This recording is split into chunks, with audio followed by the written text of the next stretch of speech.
तो भाइयों, very good morning to all of you. अरे जब जब मिलो तभी मॉर्निंग, जब जागो तभी सवेरा भाई। और बहुत बहुत स्वागत है आप लोगों का, very warm welcome to the new foundation course. तो क्योंकि पहला ओरिएंटेशन क्लास है तो मैं थोड़ा सा ऑलरेडी आप लोगों को प्रोग्राम के बारे में ब्रीफ किया जा चुका है। मैं फिर से एक बार इसके बारे में बताता हूँ और फिर हम लोग टॉपिक पे चलेंगे अपने। पहले तो इंटेंशन क्या है इस प्रोग्राम के पीछे, ये बहुत ज़रूरी है क्योंकि हमने देखा है अपने लाइफ टाइम में, मैंने अपनी तैयारी से लेकर पढ़ाने के प्रोसेस तक ये जो पूरा प्रिपरेशन है बहुत चेंज हो चुका है, right. When I started my preparation, I started in 2010, ठीक है, 2010 की बात कर रहा हूँ। 2016 चल रहा है तो काफ़ी टाइम हो गया। 26 चल रहा है, हाँ, अरे बहुत ज़्यादा, मुझे बुढ़ापे का एहसास नहीं दिलाइए आप लोग। 26 चल रहा है यार, 10 साल पीछे चल रहा हूँ क्या मैं? तो बहुत बहुत टाइम हो गया उसमें। तो इस दौरान हमने प्रिपरेशन को भी बहुत ज़्यादा चेंज होते हुए देखा है। और किस तरीके से देखा है? वैसे देखा है कि भाई हमारे टाइम पे 2 ऑप्शनल होते थे, है ना। और 2 ऑप्शनल के साथ तैयारी भी डिफरेंट होती थी, टाइम भी डिफरेंट लगता था। जीएस भी होता था, जीएस में स्टैटिस्टिक्स भी आता था। और जितने भी टॉपिक्स हैं हमारे जीएस के जो आज हम लोग पढ़ रहे हैं वो तो थे ही। लैंग्वेज पेपर भी था, एस्से भी था। एस्से, एक एस्से आता था, बड़ा एस्से आता था, 3000 वर्ड का एक ही एस्से लिखना होता था। आज 1200 वर्ड्स के, 1000 to 1200 वर्ड्स के 2 एस्से लिखने होते हैं, विच इज़ रिलेटिवली ईजी। तुलनात्मक तौर पे काफ़ी ईजी है भाई। एक ही टॉपिक पे आपको 3000 वर्ड लिखने हो और एक ही टॉपिक पे 1200 वर्ड लिखने हो। उस टाइम जब हम लोग तैयारी करते थे तो जितने भी इंस्टीट्यूट थे, कोई भी इंस्टीट्यूट, चाहे वाजीराम हो या जितने भी उस टाइम के नामी इंस्टीट्यूट थे, जीके टुडे तब नया नया स्टार्ट हुआ था, शंकर आईएएस नया नया उस वक्त स्टार्ट हुआ था, ये जितने भी इंस्टीट्यूट थे ये 1 साल की कोचिंग करवाते थे। राउस बहुत पुराना, 25 साल से पहले राउस चलता था, बहुत नाम था राउस। 1 साल की कोचिंग जिसमें सब कुछ इंक्लूडेड होता था। उसमें आपका ऑप्शनल भी हो रहा है, जीएस भी हो रहा है, सारी चीज़ें हो रही हैं और रैंक भी आ रही है, ठीक है। अब पहले 1 साल में किसी का अगर नहीं हुआ बाई चांस, फिर दूसरा अटैम्प्ट, तीसरा अटैम्प्ट, पहले 3 अटैम्प्ट थे, फिर बढ़ा के 4 कर दिए गए। हमारे टाइम पे 4 अटैम्प्ट हुआ करते थे। फिर ये हुआ कि पैटर्न चेंज हुआ है तो लोगों को थोड़ी सी दिक्कत हो रही है तो और अटैम्प्ट बढ़ा दिए जाएँ, तो बढ़ा के फिर वो जनरल कैटेगरी के 6 अटैम्प्ट कर दिए गए। पॉइंट ये है कि यार देखो, अटैम्प्ट बढ़ने से इस बात पे फ़र्क नहीं पड़ता कि भाई आपकी एज तो उतनी है, आपकी एज तो उसी हिसाब से चल रही है। हमको ये 5 वर्षीय योजना नहीं बनाना इसको, ठीक है। For us this is not a 5 year programme. हमको एक बार तैयारी करनी है, अच्छे से तैयारी करनी है। और हमारी कोशिश ये है कि फर्स्ट अटेम्प्ट में कौन सी रैंक लेके आनी है? फर्स्ट रैंक लेके आनी है। यही हमारा एम है और हमारा कोई दूसरा भी एम नहीं है। जितनी जल्दी, the faster you will reach this aim, the faster you will reach up to this rank 1, the better it is for you. अब बीच में प्रॉब्लम क्या हुई?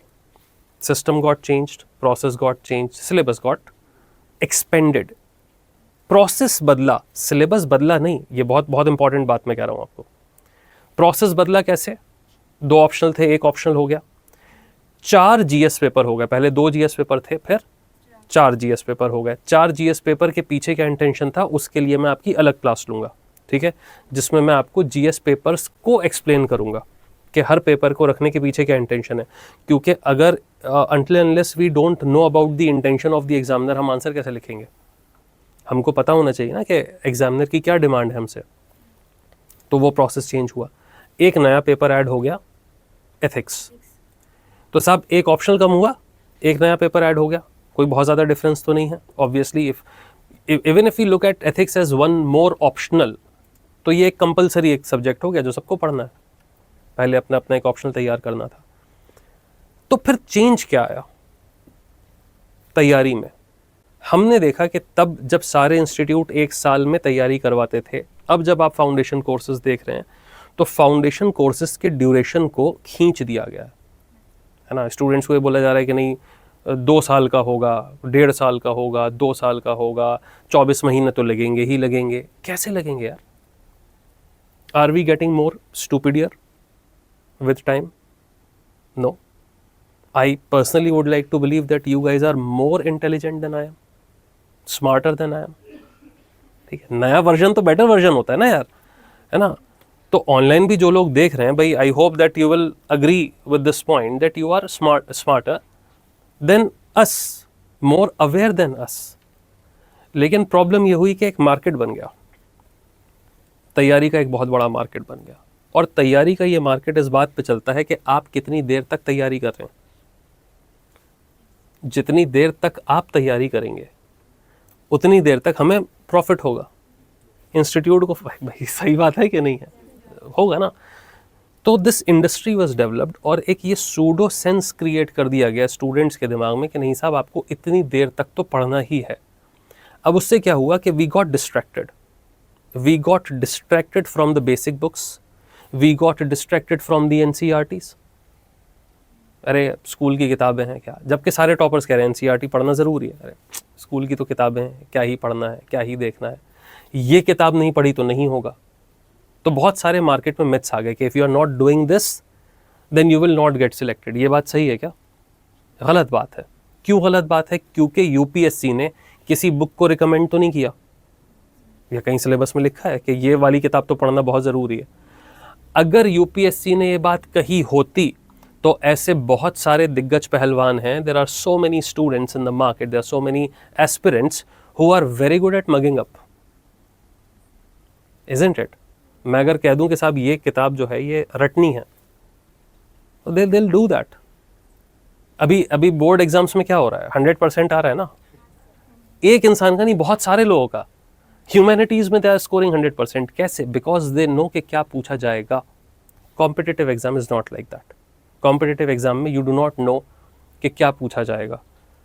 और इस वजह से जो सही तरीका था प्रिपरेशन का, जो साइंटिफिक तरीका था, एक साल में जितनी चीज़ आपको खानी थी, डाइजेस्ट करनी थी, अभी उससे डिस्ट्रैक्शन हो गया है।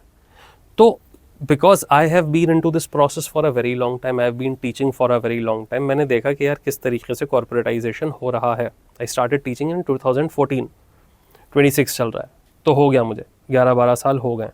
मैंने देखा कि अपने पढ़ाने के दौर में there have been so many changes. तो हमने यहाँ पे सोचा कि यार we need to bring back the scientific process of preparation once again, जिससे कि हम आपको ये बता सकें कि बेटा व्हेन यू आर प्रिपेयरिंग, ये this is not a 5 year programme, पंचवर्षीय योजना नहीं है, पहली चीज़। दूसरी चीज़, रिसर्च नहीं करनी है।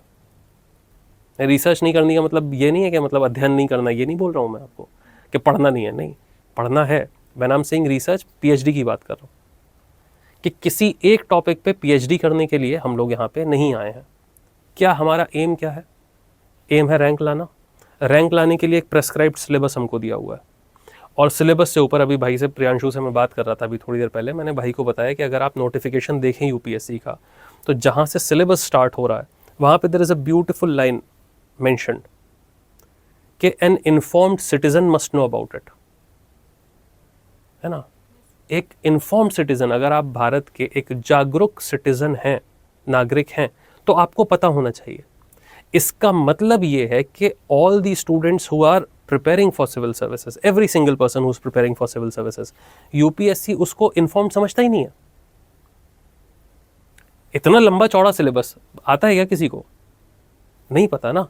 लेकिन अगर आप सिलेबस को देखें तो क्या आपने स्कूल में नहीं पढ़ा? हर चीज़ पढ़ी है।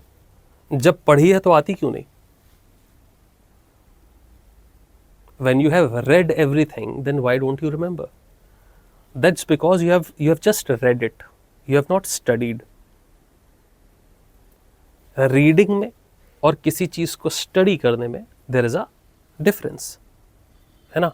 अच्छा, सारे स्टूडेंट्स को मैं बता दूं कि जो लेक्चर्स हैं I will keep it bilingual, तो जो भी मैं इंग्लिश में कहूँगा उसको मैं हिंदी में रिपीट करूँगा, इसीलिए जो स्लाइड्स हैं वो भी बाइलिंगुअल ही रहेंगी, ठीक है।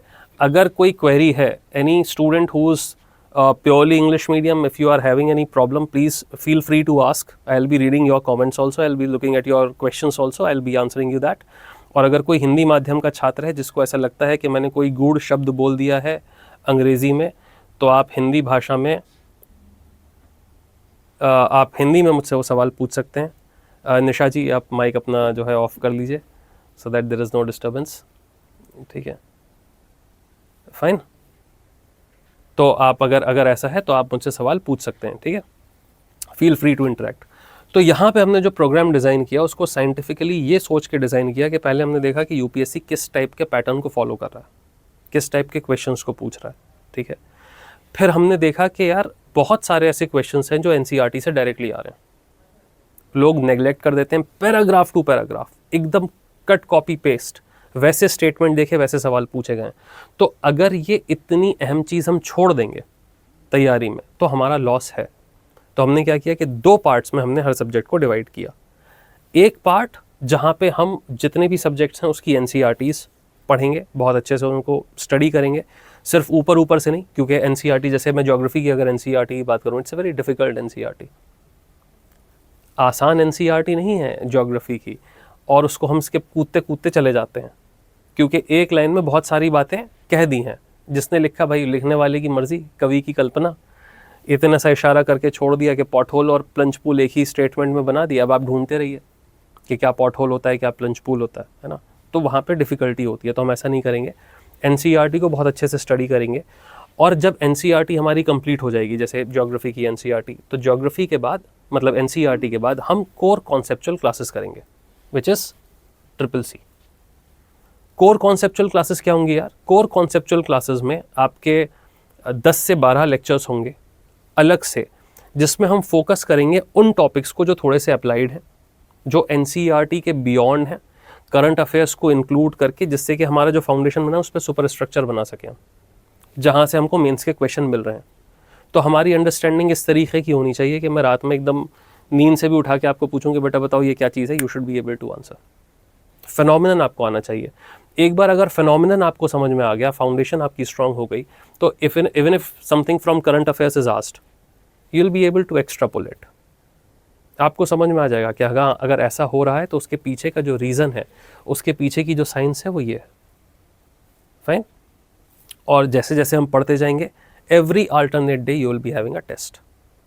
कम क्वेश्चंस होंगे क्योंकि हर टॉपिक में 100 क्वेश्चन तो नहीं बन सकते, कम क्वेश्चंस होंगे, अच्छे क्वेश्चंस होंगे, जिससे कि आपको ये समझ में आए कि जो भी हम पढ़ रहे हैं, are we actually able to apply that और नॉट, राइट। कई बार ऐसा होता है कि यार हमने महीने भर पढ़ाई करी, but after that when we are looking at a question paper, हमको लगता है यार ये तो बाउंसर हो गया, बॉइंकर सी हो गया, you are not able to understand anything. फिर क्या फ़ायदा? और ऐसे बहुत सारे भैया दीदीज़ आपको अपनी जर्नी में मिलेंगे जो आपसे पहले तैयारी कर रहे थे, और वो जब बैठ के when they start speaking something about any topic, आपको लगता है यार क्या मतलब एकदम आसमान से ज्ञान सीधा भैया की बुद्धि में जो है आया है। लगता है कि नहीं लगता है कि वो हिस्ट्री बताना शुरू करते हैं तो तुम्हें पता है अकबर के पोते ने वहाँ पे जाके ये किया था, तो उसकी वहाँ पे वो था, तो उसका भतीजा वहाँ पे बताते हैं या नहीं बताते? आपको लगता है यार इनका तो सिलेक्शन होना ही चाहिए, है ना, पूरा ख़ानदान पूरा जड़ से जड़ मिला रखी है भाई ने, बट हो नहीं रहा है। क्यों? Because his knowledge, whatever he has learned, is not relevant to the exam.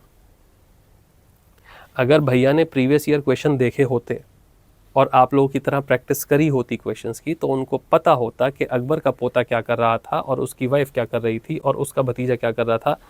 ये यूपीएससी नहीं पूछ रहा है, यूपीएससी का इससे कोई लेना देना नहीं है। तो हम क्या करेंगे, हमारे लिए गाइड क्या है? हमारा कंपस, हमारा मैप, हमारा गाइड सिलेबस है और प्रीवियस ईयर क्वेश्चंस है। सिलेबस को छोड़ेंगे नहीं, और जो डायरेक्शन हमको प्रीवियस ईयर क्वेश्चंस दिखा रहे हैं, जो लैंग्वेज हमको प्रीवियस ईयर क्वेश्चंस दिखा रहे हैं, we will stick to that language, we will stick to those questions, जिससे कि हमको पता रहे कि हाँ इस कॉन्टेक्स्ट में सवाल आएगा। कॉन्टेक्स्ट इंपॉर्टेंट है, राइट। तो जैसे जैसे हमारी जर्नी चलेगी चीज़ें क्लियरिफाई होती चली जाएंगी। ओके, तो ये तो प्रोग्राम की बात हो गई। अब हम स्टार्ट करते हैं अपना topic, which is geography. Core कौन, ये तो पूरा ये एडवर्टिजमेंट ठीक है, ज़रूरी है क्योंकि तो ऑनलाइन भी जाएगा। तो भाई कोर कॉन्सेप्चुअल क्लासेस हमारी स्टार्ट हो गई हैं। जो लोग बाद में जाके इस लेक्चर को ऑनलाइन देखेंगे, जो लोग लाइव नहीं देख रहे हैं उनके लिए, तो अगर वो ज्वाइन करना चाहते हैं, उसका एक एंट्रेंस टेस्ट होगा, वो आप यहाँ QR कोड स्कैन करके उसका एंट्रेंस टेस्ट दे सकते हैं, स्कॉलरशिप टेस्ट है, और आप इस एग्ज़ाम इन क्लासेस के लिए आप अपीयर हो सकते हैं। जो NCERT क्लासेस हैं वो आप लोग देख पा रहे हैं, लेकिन जो कोर कॉन्सेप्चुअल क्लासेस होंगी वो बहुत एक्सक्लूसिव होंगी, वो सबके लिए ओपन नहीं होंगी। ठीक है साहब, चलिए now let's talk about geography, भूगोल।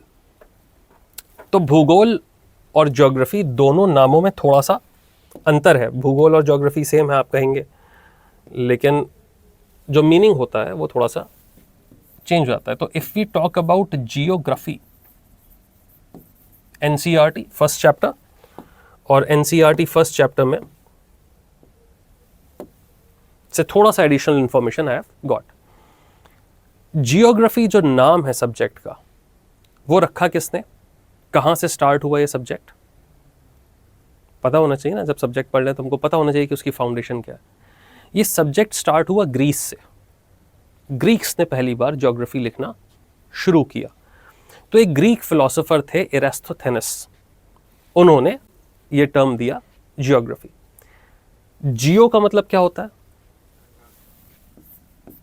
अर्थ, भू, अर्थ, भूमि, सरफेस।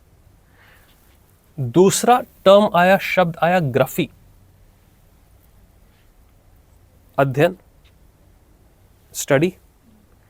क्या स्टडी इसका सही ट्रांसलेशन है?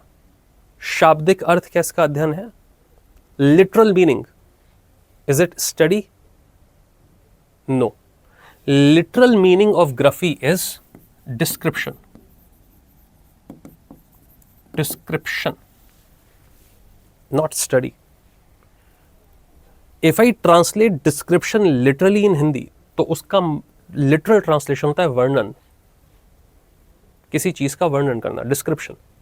So if I talk about a description, what is the meaning of description? How do you describe anything? Lalita ने बिल्कुल सही जवाब दिया है, description. How do you describe anything if you have to? For example, if I ask you to describe this room, how will you describe this room? Features बताएंगे, जैसे आप कहेंगे कि दीवार का कलर क्या है, सीलिंग पे कितनी लाइट है, वहाँ पे एसी है, वहाँ पे कैमरा है, यहाँ पे पोडियम है, यहाँ पे स्क्रीन है। तो जब हम किसी चीज़ को डिस्क्राइब कर रहे हैं, किसी चीज़ का वर्णन कर रहे हैं, तो we are interested in 2 questions. हम 2 क्वेश्चन को आंसर कर रहे हैं यहाँ पे, what and where, isn't it? This is how we are describing things, what and where. इसी के साथ साथ एक और सब्जेक्ट हम लोग पढ़ते हैं साइंस में, जिसको हम कहते हैं geology, geology. Once again, geo is earth, पृथ्वी, लॉजी, स्टडी। समझ में आ गया डिफरेंस? समझ में आ गया? अब हमने जियोग्राफी को भी स्टडी बोला था, इसको भी स्टडी बोला, इसमें क्या डिफरेंस है? लॉजी जो टर्म आया है वो आया है लॉजिक से, it has been derived from logic. एक सेकेंड यार, मैं ये कमेंट जो है, scientific study, very good, scientific study of earth, so it has been derived from logic. Logic की जब हम बात करते हैं, साइंटिफिक स्टडी की जब हम बात करते हैं, तो यहां पे हम 2 अलग क्वेश्चंस को आंसर कर रहे हैं, why and how, क्यों और कैसे। what and where से चीजें चेंज हो गई why और how पे। सो when we are answering why and how, जब हम किसी चीज की रीजनिंग बताते हैं, रेशनल बताते हैं, that's when we are entering into the domain of science। अब हम विज्ञान के डोमेन में एंटर कर रहे हैं। डिस्क्रिप्शन अभी सिर्फ what and where। तो जब ज्योग्राफी एक सब्जेक्ट बना, आज भी अगर आप किसी से कहें कि आप साहब ज्योग्राफी के स्टूडेंट हैं, तो बड़े बुजुर्ग क्या सवाल करते हैं? वो आपसे रेनफॉल नहीं पूछेंगे, वो आपसे ये नहीं पूछेंगे क्लाउड फॉर्मेशन क्यों हुई, रेनफॉल क्यों हुई, माउंटेन्स क्यों बिल्ड हुए, नहीं। वो कहते हैं हाँ बताओ चेचन्या की कैपिटल क्या है, बताओ एंडोरा कहाँ पे। मैं क्या करूं जान के एंडोरा कहाँ पे है भाई, आपको क्या मतलब? That is just one aspect of geography. What and where is just one aspect, कि ये माउंटेन का, हाँ ठीक है वो भी ज़रूरी है, वो फैक्ट्स भी ज़रूरी हैं, लेकिन सबको हर चीज़ वो पता होना ज़रूरी नहीं है। अब बहुत डिफरेंस आ गया है उसमें, डोमेन चेंज हो गया है। तो ग्रीक्स ने क्यों लिखना शुरू करी ज्योग्राफी? ग्रीक किंग्स जो हैं, they used to move from one place to another, they were conquering, they were expanding their kingdom. So when they were expanding their kingdom, they used to have 2 writers with them. One writer was writing about the event. घटना कि भाई यहाँ पे क्या हुआ, what has happened at this place. तो वो लिखेगा कि हाँ साहब, there is one king with the name let's say Agamemnon, there is another king with the name let's say Priam, वहाँ पे एक ट्रॉय की वॉर हो गई, तो यहाँ से ग्रीक जो है ट्रॉय की दीवार गिराने के लिए पहुँचे। So they are writing about the event, ठीक है। हमने वो पूरा जो है कहानी पढ़ी, हमने इवेंट देखा, हमने देखा कौन से हीरोज थे, कौन लड़ रहा था, कौन कितने दिन तक लड़ा, ये इवेंट हुआ। एक आदमी वहाँ पे लिख रहा है उसके स्पेस के बारे में, the other person is writing about the region, कि जब आर्मी ट्रॉय में पहुंची तो हमने क्या देखा, बीच था, सामने कोस्ट लाइन थी, पीछे प्लेन्स थे, राइट साइड में माउंटेन थे, वहां से फलानी रिवर आ रही थी, right. So he is writing about the region. Now region and the story, the space and the event, they are intertwined with each other, they are interlinked with each other, है ना। Event कहाँ पे हो रहा है, क्या हो रहा है, इसका बहुत, भाई हमने अगर कहा कि लेट्स से मराठास जो हैं गुरिल्ला वॉरफेयर करते थे, क्यों करते थे, क्योंकि वहां की फिजिकल कंडीशन वैसी थी, पहाड़ पे रहते थे, वेस्टर्न घाट्स में रहते थे। वेस्टर्न घाट में आप गुरिल्ला वॉरफेयर कर सकते हैं, आप पहाड़ी के पीछे छुप सकते हैं, जंगल है, घना जंगल है। आप खुले मैदान में अगर आ जाएं तो गुरिल्ला वॉरफेयर होगा नहीं होगा, पिच बैटल होगी वहां पे। तो हमारी जो हैबिट्स हैं वो सब इसी तरीके से डिफाइन हो रही हैं। तो ये दोनों चीजें साथ साथ चलती गई। अब ये जो इवेंट चलते गए, एक क्रोनोलॉजिकल ऑर्डर बन गया, तो बन गई टाइमलाइन, बन गई। और जैसे जैसे हम स्पेस के बारे में लिखते गए, हमको व्हाट एंड वेयर क्लियर होता गया, दुनिया के बारे में हमको और चीजें पता चलती गई, इंसान अपना डोमेन बढ़ाता चला गया, नॉलेज बढ़ाता चला गया, उसको क्या किया, डॉक्यूमेंट किया हमने। सिर्फ पता होना इंपॉर्टेंट नहीं है, नॉलेज का documentation is also very important. Suppose आज की डेट में अगर कुछ ऐसा हो कि इंसान खत्म हो जाए, बहुत बड़ी वॉर हो, वॉर चली रही है, वर्ल्ड वॉर्स में देखा ही आपने क्या हुआ है, अभी भी वैसी सी कंडीशन बनी हुई है, किस इंसान के खत्म होने की प्रोबेबिलिटी ज्यादा होगी, the person who is living in an urban area और a person who is living in a rural area, which person do you think will get finished easily, more quickly? Urban area. Why? Answer is correct. Why?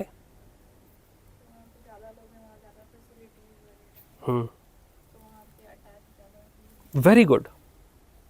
जो attack होगा वो जंगलों पे नहीं होगा, जो attack होगा वो हाईली पॉपुलेटेड अर्बन एरियाज पे होगा, चाहे किसी भी तरीके का अटैक हो।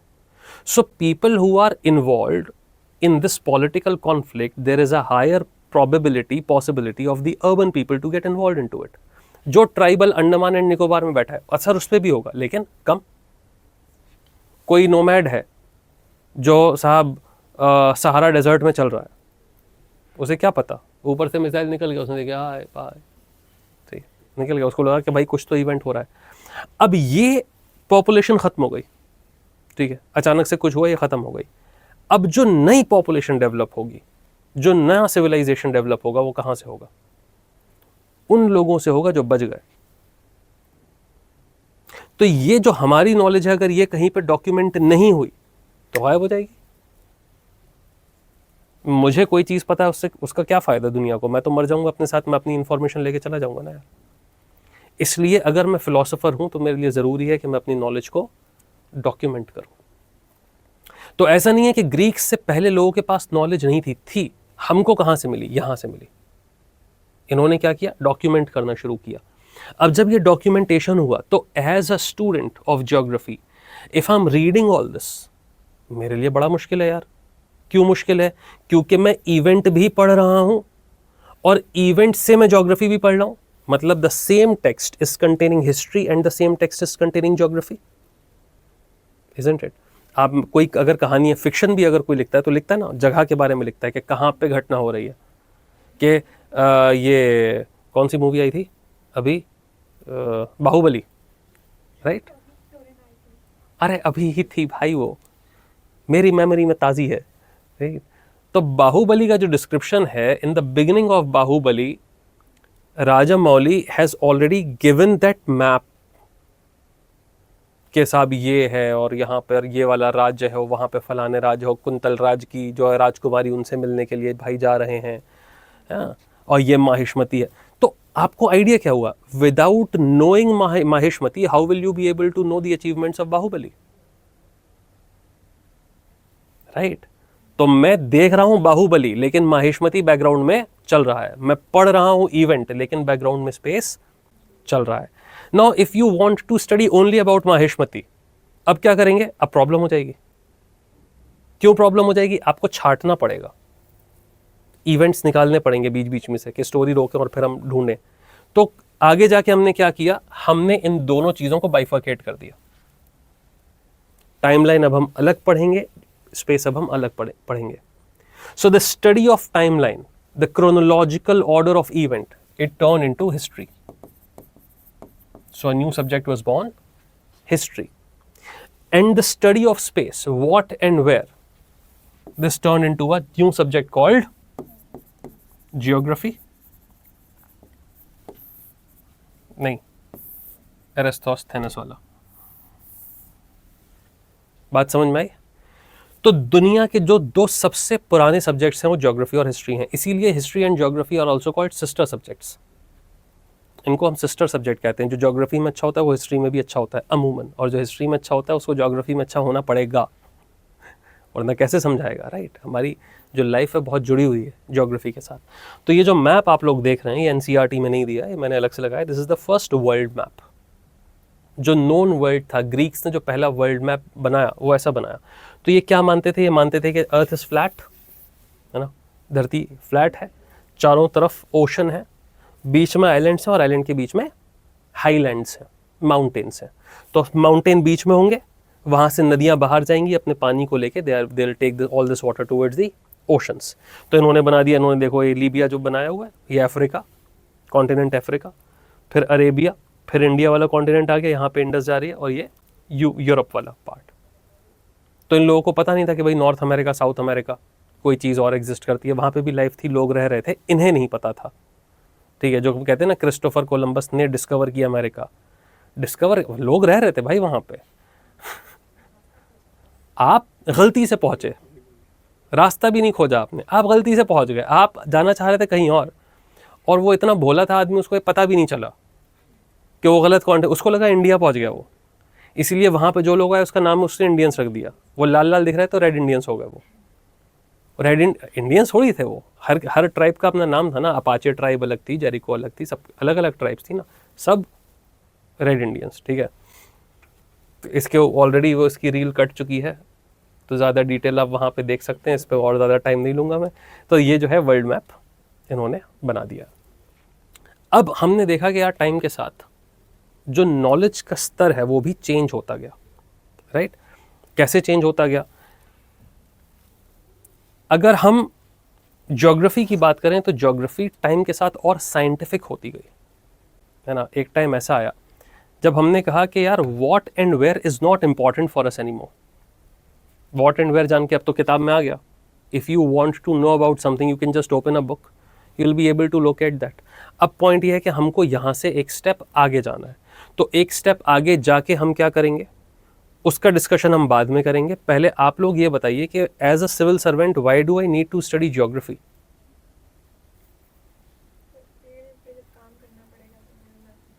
फील्ड पे काम करना पड़ेगा तो ज्योग्राफी पता होनी चाहिए। और कोई रीज़न? फील्ड पे हम इंडिया में काम कर रहे हैं तो फिर हम वर्ल्ड ज्योग्राफी क्यों पढ़ रहे हैं?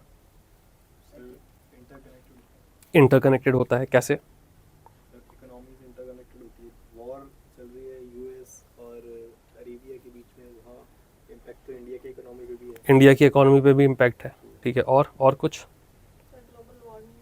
Global warming, very very good example. Global warming का बहुत अच्छा एग्जांपल है भाई। देखो geography is one subject which is completely linked with human beings.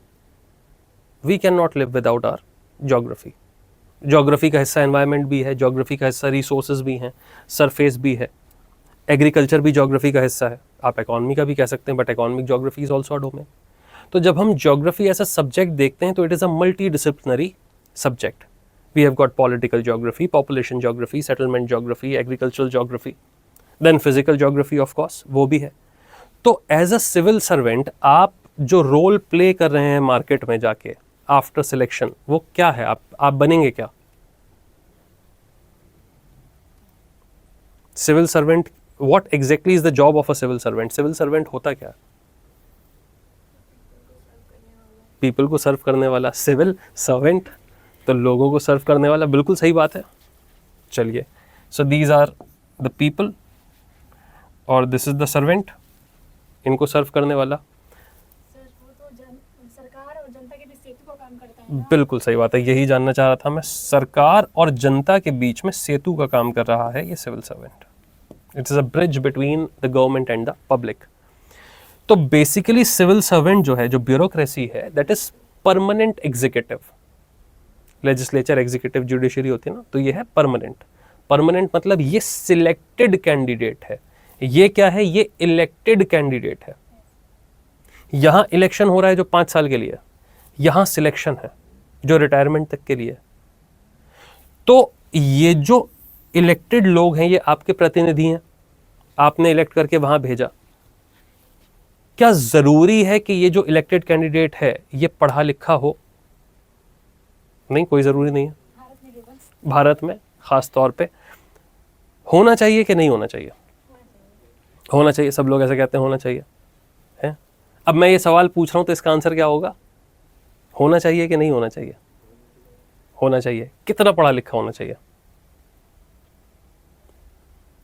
This is an open question. जो ऑनलाइन स्टूडेंट्स देख रहे हैं लेक्चर, वो अपना जवाब दे सकते हैं। भाई, I am looking at your graduation complete. India में कितने लोग ग्रेजुएशन कंप्लीट कर रहे हैं?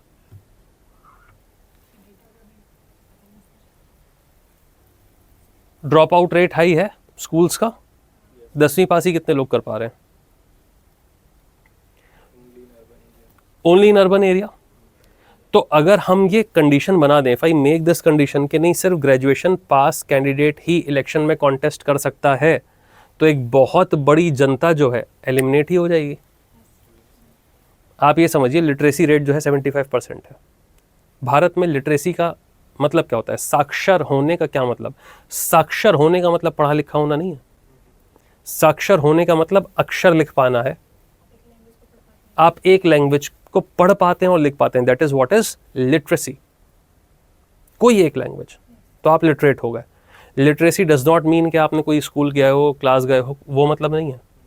तो अभी हम बहुत दूर हैं। 75% लिटरेट हैं, 25% इलिटरेट हैं, जो कोई एक लैंग्वेज में लिख और पढ़ नहीं सकते हैं। अब उस 75% में से आप क्रीम चुन रहे हैं आपके अनुसार कि सर ग्रेजुएट होना चाहिए, राइट?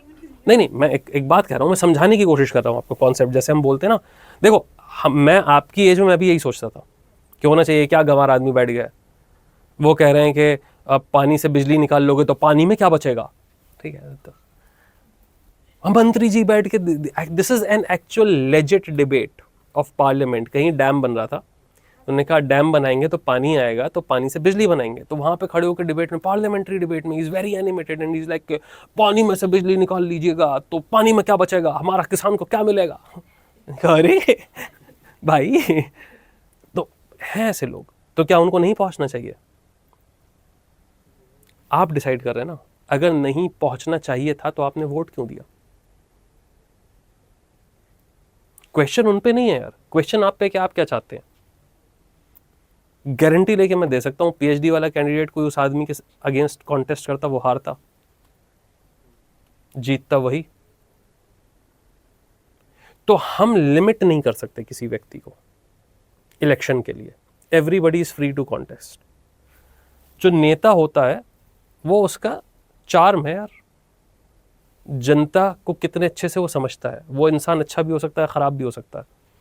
नेता एक से एक खराब हुए, नाम नहीं लूंगा मैं किसी का, हर किसी का अपना अपना ओपिनियन हो सकता है, लेकिन बहुत खूबसूरत नेता हैं जो बहुत ही अच्छी शालीन भाषा का यूज़ कर रहे हैं आजकल पार्लियामेंट में, आउट ऑफ पार्लियामेंट। तो इलेक्ट होके पहुंचे ना, हम उनको रोक नहीं सकते। Responsibility lies on us. अब ये आदमी जो है, देयर इज नो गारंटी।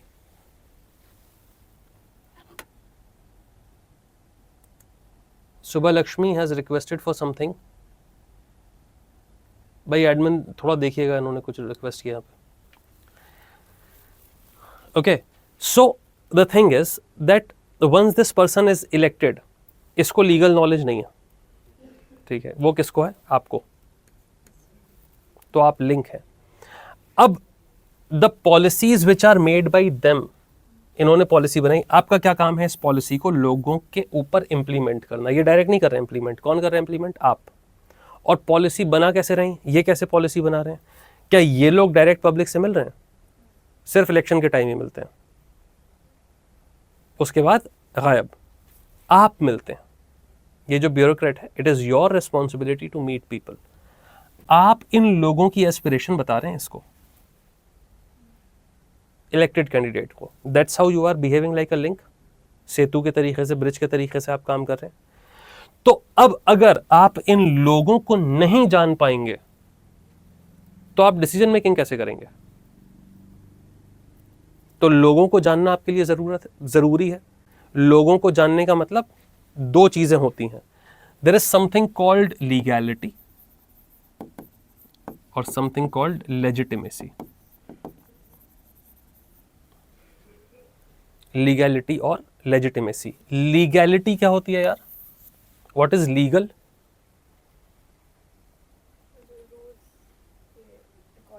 जो लॉ के अकॉर्डिंग हो, रूल्स के अकॉर्डिंग हो, कॉन्स्टिट्यूशन के अकॉर्डिंग हो, वो होता है लीगल। लेजिटिमेसी क्या होती है? What is legitimate? लेजिटिमेट, कोई चीज लेजिटिमेट है या इलेजिटिमेट है, इसका क्या मतलब होता है? Online students, anybody? Abita, Shubhalakshmi, Lalita, कोई बताएगा? लेजिटिमेट वो चीज होती है जो समाज में एक्सेप्टेड हो। Something which is accepted by society, that is legitimate. Illegitimate which is not accepted by the society, right? Now all the societies are different. India में इतनी ट्राइब्स हैं, इतने रिलीजन हैं, इतनी कास्ट हैं, इतने रीजन्स हैं, हर जगह का इंसान अलग अलग है। लॉ तो सबके लिए सेम है कि नहीं है? कॉन्स्टिट्यूशन सबके लिए सेम है, लेकिन क्या लेजिटिमेसी सबकी सेम है? नहीं। कैसे? कोई उदाहरण दीजिए। Something which is legitimate but illegal.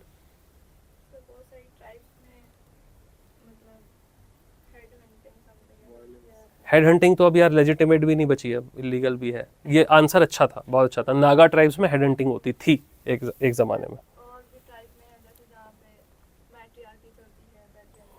मेट्रियार्की चलती है, पेट्रियार्की, लेकिन उसका लीगैलिटी से तो कोई मतलब नहीं है। लीगल ने तो नहीं बोला कि नहीं पेट्रियार्की ही होना चाहिए। ऐसी चीज जो लेजिटिमेट है लेकिन इलीगल है, कोई बता सकता है? Very good. डॉरी? डॉरी तो बिल्कुल ही लेजिट। सती प्रथा तो फिर भी लोग फ्राउन करने लगे हैं कि नहीं, सही नहीं है, बट डॉरी तो एकदम, अरे चल रहा है मामला, मसला। और ये उसने खान सर ने बड़ी अच्छी एक बात बोली थी, बोले चाइल्ड मैरिज अगेन, है ना? खान सर ने बड़ी अच्छी बात बोली। वो बोला कि जो डॉरी में जो गाड़ी मिलती है ना, उसकी नंबर प्लेट पिंक कलर की होनी चाहिए। जो आदमी डॉरी में गाड़ी ले मांग रहा है लड़की वालों से, उसको जब वो गाड़ी मिले तो उसकी नंबर प्लेट पिंक कलर की होनी चाहिए, कि जब भी वो चले सड़क पे तो पता रहे कि कहाँ से आई है, तोहफे में कहाँ से ली है। इतने गट्स हैं तो फिर लो, वरना तो गलत है ना। लेकिन क्या लोग गलत मान रहे हैं उसको? नहीं। तोहफा और लड़की का अधिकार समझ के, लड़की के घर वाले अपनी मर्जी से दे रहे हैं, वो तो अलग चीज़ है, लेकिन डिमांड होती है ना यहाँ पे। इलीगल है लेकिन माना जा रहा है। कोई चीज जो लीगल है लेकिन इलेजिटिमेट है।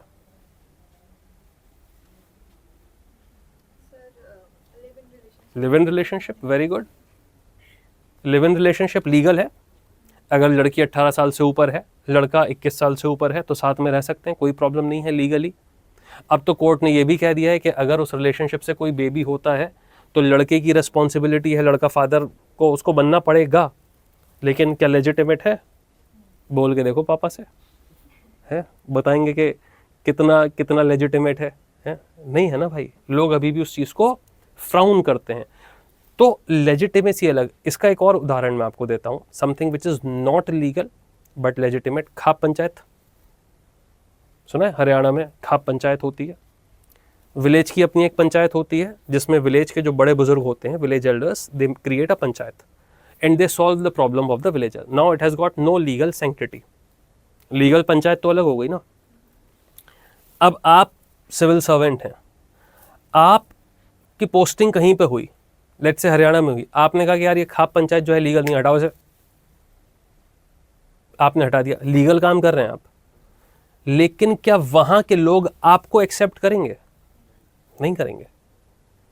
अगर आपको एक्सेप्ट ही नहीं करेंगे तो फिर आप पॉलिसीज उनके ऊपर इंप्लीमेंट करेंगे कैसे? वो रेशनल पे बात कर रहे थे कि why geography has been included in civil services examination. Geography को सिलेबस में रखा ही क्यों गया? तो उस पर चर्चा हो रही थी. तो हमने ये देखा साहब दैट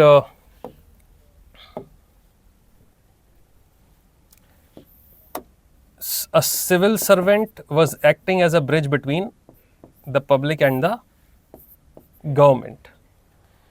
तो जो लास्ट हम लोग बात कर रहे थे वो ये बात कर रहे थे कि if a civil servant has to make policies, अगर सिविल सर्वेंट को पॉलिसीज़ बनानी है, योजनाएं बनानी है या उनको इम्प्लीमेंट करना है, तो सिविल सर्वेंट को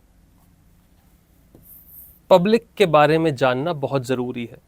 पब्लिक में क्या लेजिटिमेसी है, क्या चीज़ सही है सोसाइटी में, क्या चीज़ गलत है सोसाइटी में, ये जानना बहुत ज़रूरी है. Because if a civil servant is oblivious of that fact, अगर सिविल सर्वेंट को वो बात नहीं पता है तो फिर पब्लिक आपकी बात नहीं सुनेगी. इसीलिए GS1 में इंडियन सोसाइटी के साथ इंडियन ज्योग्राफी को डाला गया है. इसी के साथ साथ एज अ सिविल सर्वेंट हम बहुत सारी पोजिशंस में जाते हैं, बहुत सारे, किसी भी मिनिस्ट्री में आप जा सकते हैं, आप पेट्रोलियम मिनिस्ट्री में भी जा सकते हैं, कोल मिनिस्ट्री में भी जा सकते हैं, एक्सटर्नल अफेयर्स मिनिस्ट्री में भी जा सकते हैं, कहीं पे भी आप जा सकते हैं. इसके लिए ज़रूरी है कि इंडिया के अंदर जितने भी रिसोर्सेज हैं, चाहे वो फॉरेस्ट रिसोर्स हो, वाटर रिसोर्स हो, कोल रिसोर्स हो, उसके बारे में आपको पता हो, वो भी हमको ज्योग्राफी से पता रहता है. अगर हम डिज़ास्टर की बात करें तो डिज़ास्टर मैनेजमेंट आपकी रिस्पॉन्सिबिलिटी होगी. आप डिज़ास्टर को मैनेज कब करेंगे? जब आपको पता होगा कि डिज़ास्टर आ क्यों रहा है. वो भी हम ज्योग्राफी में सीखते हैं, राइट? तो बहुत ही ज़रूरी सब्जेक्ट है सर्वाइवल के लिए ज्योग्राफी. डेजर्टेड आइलैंड में अगर आप जाके कहीं खो गए, है ना, कोई एक आइलैंड में आपका जो है, आप शिप से पहुँचे और वहाँ रह गए, हाइपोथेटिकल सिचुएशन, आई होप कि ऐसा ना हो, लेकिन अगर ऐसा हो जाता है तो आप तभी सर्वाइव कर पाएंगे जब आपको वहाँ की ज्योग्राफी के बारे में पता होगा, उसका अंदाज़ा होगा. हम आज तक ऐसे ही सर्वाइव करते आए हैं. ऑलराइट, इसीलिए अगर आप GS पेपर 1 में देखें, GS1 में ज्योग्राफी आता है हमारा, तो GS1 में अगर सिलेबस देखा है आप लोगों ने, ठीक है, ऑनलाइन जो स्टूडेंट्स लेक्चर देख रहे हैं, have you seen the syllabus? UPSC का सिलेबस आप लोगों ने देखा है, पढ़ा है? यस, नो, यस, ठीक है. Lalita said yes, Anusha said yes, very good. If you have seen the syllabus of UPSC, you must have seen that all the subjects are given very meticulously. जितने भी सब्जेक्ट का syllabus दिया है बहुत एक एक चीज़ उसमें बताइए. पॉलिटी देख लीजिए, GS2, polity and governance, topics and then सब topics, so many things are given कि constitutional bodies like so and so, non constitutional bodies like NGOs, SHGs etcetera, यहाँ तक दिया है. तो ज्योग्राफी से क्यों दुश्मनी निकाली भाई? Have you seen geography syllabus? 3 point दिए सिर्फ ज्योग्राफी में. मेंस की मैं बात कर रहा हूं. First point, salient features of world physical geography, features of world physical geography, मतलब पूरी फिजिकल ज्योग्राफी पढ़ लीजिए भाई. Salient features of world physical geography का क्या मतलब है? व्हाट सेलिएंट फीचर्स, कितने सेलिएंट फीचर्स, किस हद तक सेलिएंट फीचर्स, कोई लिमिट बताई UPSC ने कि बेटा नहीं यहां तक पढ़ लो, इतना में हो जाएगा? दे दिया, पढ़ लो पूरी वर्ल्ड फिजिकल ज्योग्राफी. इस बात का UPSC के जो टीचर्स हैं वो फ़ायदा उठाते हैं, वो ऐसी रिसर्च करके आपको पढ़ाते हैं बिल्कुल ज्वालामुखी फटवा फटवा के यहाँ से वहाँ तक कि मज़ा आ जाता है. फिर राइट, टाइम लगता है ना भाई, घंटे के हिसाब से पैसे भी तो मिलते हैं. तो टीचर्स का अपना भी तो मीटर चलता है, काम कर रहे हैं ना, कहाँ से आएगा? आपसे। वो तो मैं बता चुका हूँ आप लोगों को, राइट। 2 साल का कोर्स चला दो, 3 साल का चला दो, 3 साल तक पढ़ाते रहो, 100 क्लासेस में ज्योग्राफी पढ़ाता रहूँ आपको, तो एज ए टीचर मेरा तो फ़ायदा हो जाएगा, नुकसान किसका होगा? आप लोगों का।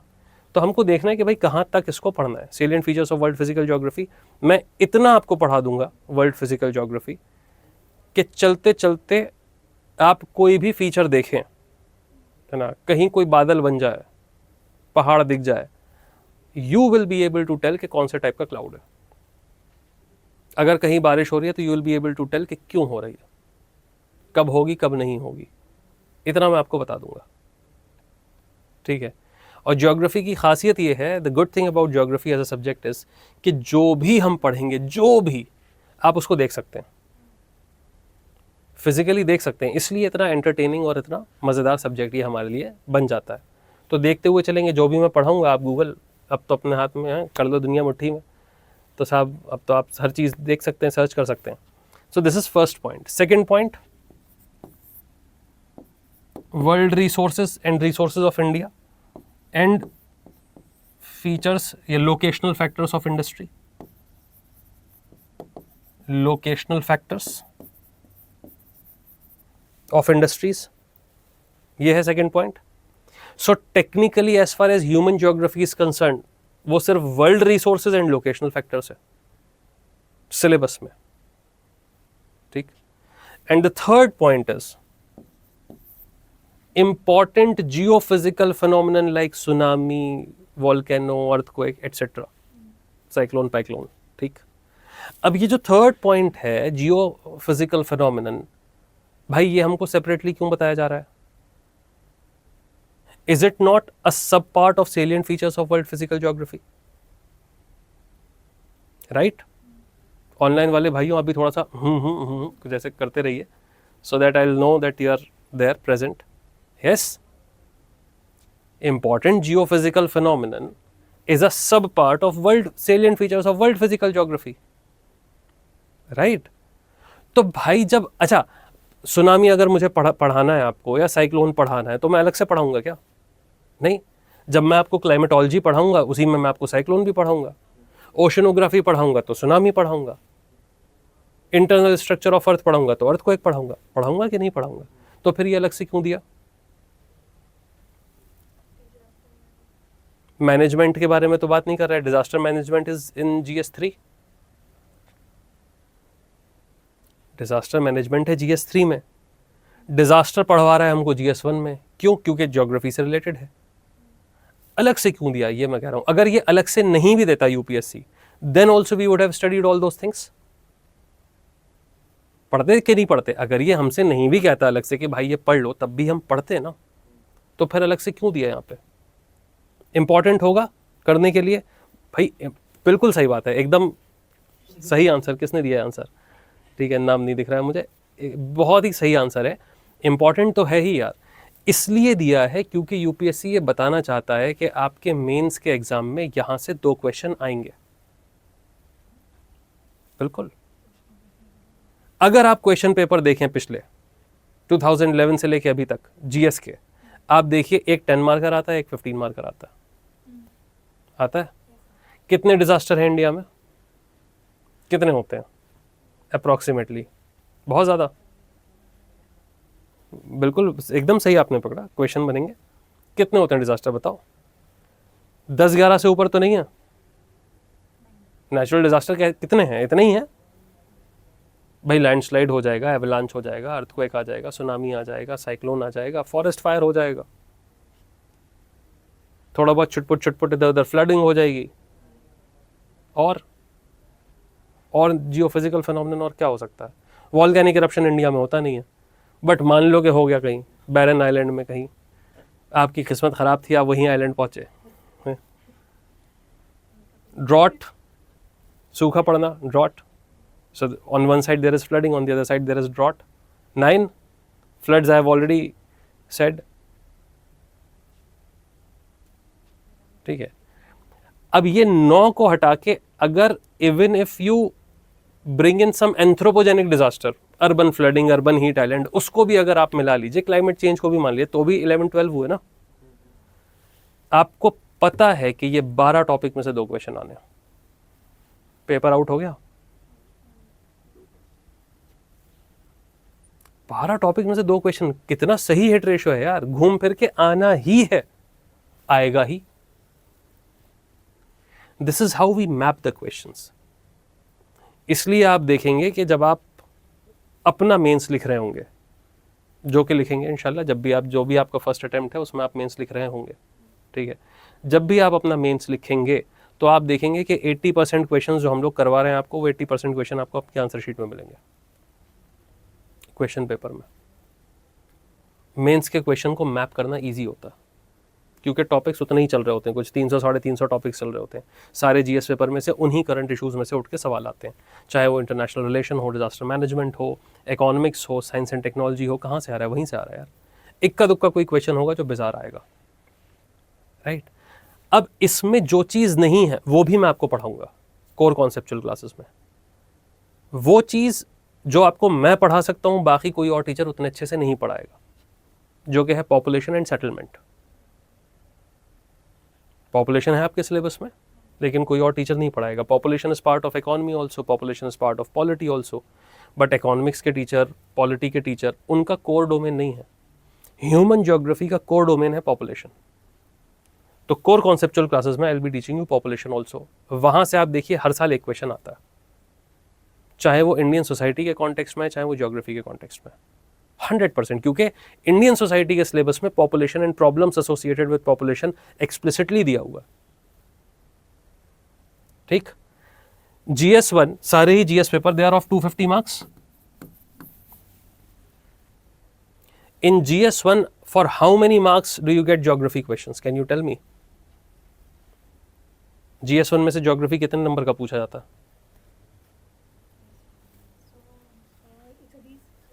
100। 4 10 मार्कर, 4 15 मार्कर, 100 या उससे ज्यादा। तो आउट ऑफ 250 मार्क्स, अब आप समझ रहे हो वेटेज कितना है। Out of 250 marks you are getting, for 100 marks you are getting geography. 100 number में ज्योग्राफी आ रहा है। इंडियन सोसाइटी का जो क्वेश्चन आता है, वो क्वेश्चन ऐसा होता है कि जितने भी एस्पिरेंट्स प्री क्वालिफाई करके अपना मेंस लिख रहे हैं, वो हर कोई उसको अटेम्प्ट कर सकता है। मानते हैं बात कि नहीं मानते? इंडियन सोसाइटी का क्वेश्चन ऐसा आउट ऑफ द वर्ल्ड तो आ नहीं जाएगा कि अरे भाई साहब ये क्या पूछ लिया हमने, तो पता ही नहीं है हमको, ऐसा तो नहीं होगा ना। कुछ भी लिख के आओगे, सब इतना तो पता होगा ना। हाँ, अब उसमें देखना है कि आपको डेटा पता है कि नहीं पता है, केस स्टडी। तो इंडियन सोसाइटी में जो मार्क्स मिलते हैं एवरेज मिलते हैं। Art and culture, history and art and culture, या एग्जामिनर को पता है या भगवान को पता है कि क्या आएगा। हिस्ट्री के क्वेश्चंस को प्रिडिक्ट कर सकता है कोई? नहीं, क्योंकि करंट में तो कुछ चल ही नहीं रहा है ना, वो तो हो गया, राइट। तो वहां पे ऐसे भी क्वेश्चन आ जाते हैं तो जो कई बार गूगल पे नहीं मिलते हैं, बहुत मुश्किल है। तो GS1 में if you want to score well, आपका ज्योग्राफी बहुत स्ट्रांग होना चाहिए। ये जो 100 मार्क्स हैं, इसमें से बहुत इजीली यू कैन स्कोर 50, बहुत इजीली। जो बच्चे अपने पढ़ रहे हैं पिछले फाउंडेशन के, आप उनसे जाके पूछ लीजिएगा। इस साल का पेपर मैं ऐसे बोलूँगा, मैं आपको पढ़ा रहा हूँ अभी आप जाके अगर लास्ट ईयर का पेपर देखेंगे तो आप कह सकते हैं ना कि सर ने पेपर देख के पढ़ा दिया। रेट्रोस्पेक्टिव ऐसा हो जाता है ना, तो फील गुड फैक्टर आ जाता है। तो मैं अगर बोलूँगा तो गलत हो जाएगा। जो पिछले स्टूडेंट्स हैं आप उनसे जाके पूछिएगा, देखिएगा कि भाई साहब जो पढ़ा था वो आया कि नहीं आया, फिर वो बता देंगे कि आ गया है। तो जो हम पढ़ेंगे क्लास में उसके बाहर का कुछ नहीं आएगा। 99.99% चैलेंज नहीं कर रहा हूँ मैं यूपीएससी को कि कहीं पता चला यूपीएससी बैठ जाओ अब ला के दिखाते, नहीं, ऐसा नहीं। लेकिन मोस्ट प्रोबेबली 99.99% जो हम लोग पढ़ेंगे वहीं से सवाल आएंगे, ठीक है। तो आपका फाउंडेशन स्ट्रांग होगा, आप लोग आंसर लिख के आएंगे। तो out of 100 it is easy to score 50। क्यों? क्योंकि ज्योग्राफी में जो मार्किंग होती है वो बहुत मैथमेटिकल होती है, ओके। वे बहुत कम नंबर नहीं आते हैं अगर आप सही डायग्राम बनाते हैं, सही, क्योंकि साइंटिफिक है, कॉन्सेप्चुअल चीज़ें हैं। अगर आप सही डेफिनेशन लिखते हैं, सही डायग्राम मिलते हैं, you'll get full marks. I mean full marks मतलब ऑलमोस्ट 50%। GS में कितना स्कोर अच्छा माना जाता है? 100 is a very good score. 100 बहुत अच्छा स्कोर है आउट ऑफ 250। 50% भी नहीं है 100। जो टॉपर एकदम फोड़ के आ जाता है पेपर, उसका आता है कोई 110 115। एक्सेप्शनल कोई हो गया कभी कभी इतिहास में, तो किसी का 120 से ऊपर चला गया, वरना नहीं जाता। तो अगर आपको 100 स्कोर करना है, आपको जीएस में 450 के करीब स्कोर करना है, तो if you want to score 100 तो यहाँ पे 50 उठाएंगे, तो जो बाकी 150 मार्क्स बने, तो यार यहाँ पे 150 में से 50 नंबर भी नहीं ला पाएंगे क्या आप लोग? ले आएंगे ना, 1/3 तो आ ही जाएगा उसमें, ठीक है, एवरेज मार्क्स करके। तो बहुत ज़रूरी है कि ये हम स्ट्रांग करें। ये बात सबको समझ में आ रही है ऑनलाइन स्टूडेंट्स? मैं ऐसे मतलब वेग बात नहीं कर रहा हूँ यार, मैं आपको पढ़ाऊंगा ऐसा कि आपके आ जाएंगे 50, ठीक है, ऐसे मतलब शक की नज़र से मुझे नहीं देखिएगा ऐसे कि अरे हाँ कैसे आएगा, मतलब आ जाएगा, ठीक है। चलें आगे, चलिए साहब। तो now I hope that you have understood के ज्योग्राफी को हमारे सिलेबस में क्यों रखा गया और क्यों ये इतना ज़्यादा इंपॉर्टेंट है। अब ज्योग्राफी पढ़ना यार मुश्किल हो गया हमारे लिए। कैसे मुश्किल हो गया? Because geography, I told you, it is the description of earth, है ना। और डिस्क्रिप्शन ऑफ अर्थ की अगर हम बात करें तो व्हाट और वेयर का डोमेन हो गया खत्म, और हम हैं इंक्विजिटिव, जिज्ञासु, हमको चीजें जाननी है। So the moment we knew what and where, we wanted to know why and how also.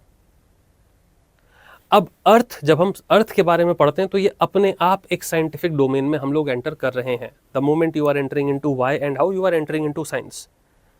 Science को अगर आपको पढ़ना है तो साइंस को पढ़ने के लिए हम लैब्स का यूज करते हैं, एक्सपेरिमेंट्स का यूज करते हैं। ज्योग्राफी में क्या हम लैब में ज्योग्राफी पढ़ सकते हैं? नहीं पढ़ सकते, क्योंकि जितनी भी प्रोसेसेस हैं नेचर की, we can not replicate those processes in the lab. 100% हम नहीं कर सकते, because there are so many factors in every single phenomenon, there are more than 100 factors which are playing a role. We cannot create all those factors inside a lab, क्योंकि जो nature में हुआ उसको millions of years लगे। Lab में मैं वो millions of years कुछ घंटे में नहीं कर सकता। तो अब मेरे लिए क्या ज़रूरी हो गया? I will have to go out in the field, और फील्ड में जाके मैं उसको स्टडी करूं। पहली प्रॉब्लम। दूसरी प्रॉब्लम, यार मुझे कोई एक डोमेन स्टडी करना है, लेकिन वो एक डोमेन बहुत इंटर रिलेटेड है। Oceans are related with the climate, climate is related with the landforms, landforms are also related with the climate. तो हमने क्या किया? हमने कहा कि यार हम अर्थ को ऐसे नहीं पढ़ सकते। तो in order to study the earth, in order to make our work easy, अपना काम आसान करने के लिए हमने क्या किया? अर्थ को 4 बड़े बड़े स्फीयर में, 4 बड़े बड़े गोलों में हमने तोड़ लिया। 4 स्फीयर्स हमने इसके निकाल दिए, ठीक है। एक मंडल बना वायु का, एयर का। One sphere was created by air. उसको हमने कहा एटमॉस्फेयर या वायुमंडल।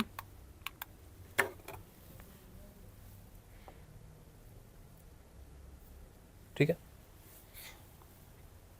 अर्थ के चारों तरफ there is a capsule of air, capsule of gases.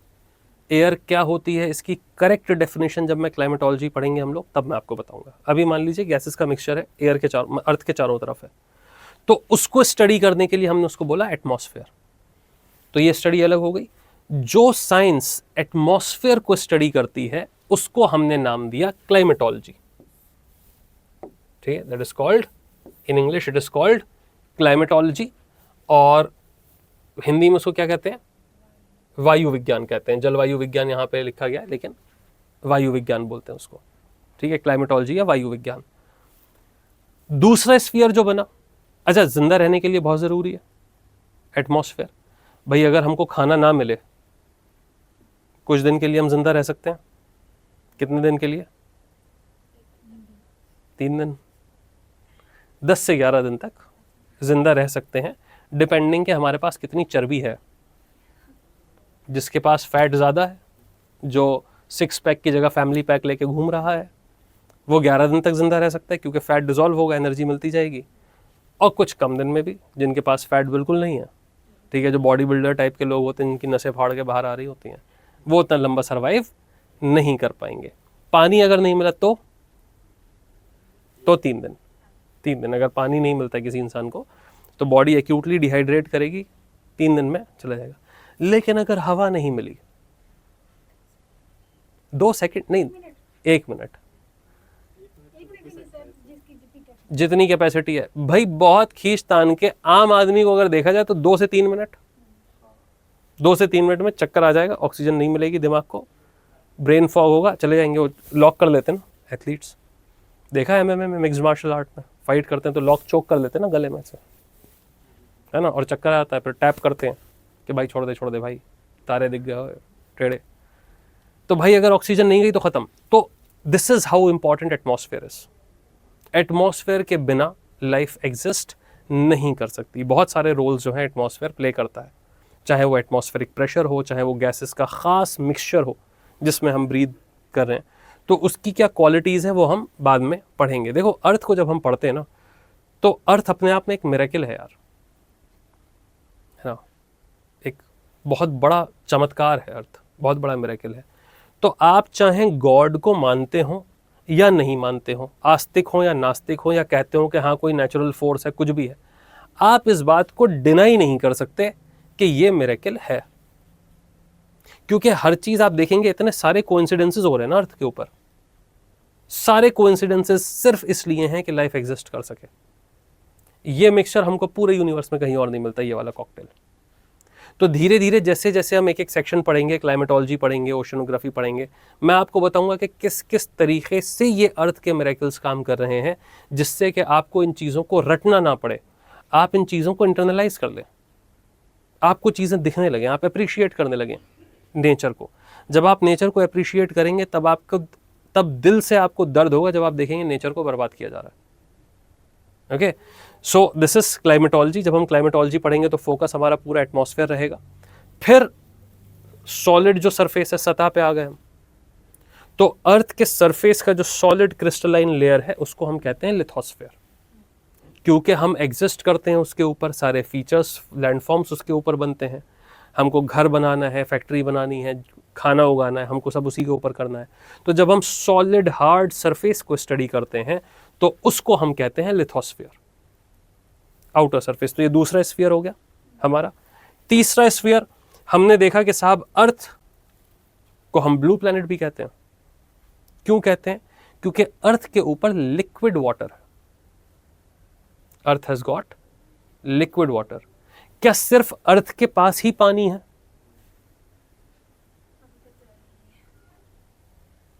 Open question सब लोगों से। Do you think earth is the only planet that has got water? क्या केवल पृथ्वी ही एक ऐसा ग्रह है जिसके पास पानी है? Yes, no, don't know, NOTA. हाँ, यस, नो। अरे भाई कुछ तो बोलो। है don't know, Lalita said don't know. और Mars is also having, researches are going on. In order to understand that Mars is having water or not, we do not require a research. We know for sure that Mars is having water. If you look at a photograph of Mars, you will see that on both the poles of Mars, North Pole and South Pole, there is an ice cap. Mars की, मंगल के north pole और south pole में ice cap है, तो पानी तो है। Almost हर planet के पास पानी है। तो फिर प्रॉब्लम क्या है? अर्थ को इतना हाईलाइट क्यों किया जाता है? Very good. अर्थ के ऊपर लिक्विड वाटर है, बाकी किसी भी प्लेनेट के ऊपर लिक्विड वाटर नहीं है। This is the catch.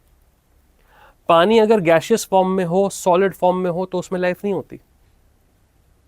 Life होने के लिए जरूरी है लिक्विड वाटर, ठीक है, जो हमारे पास है।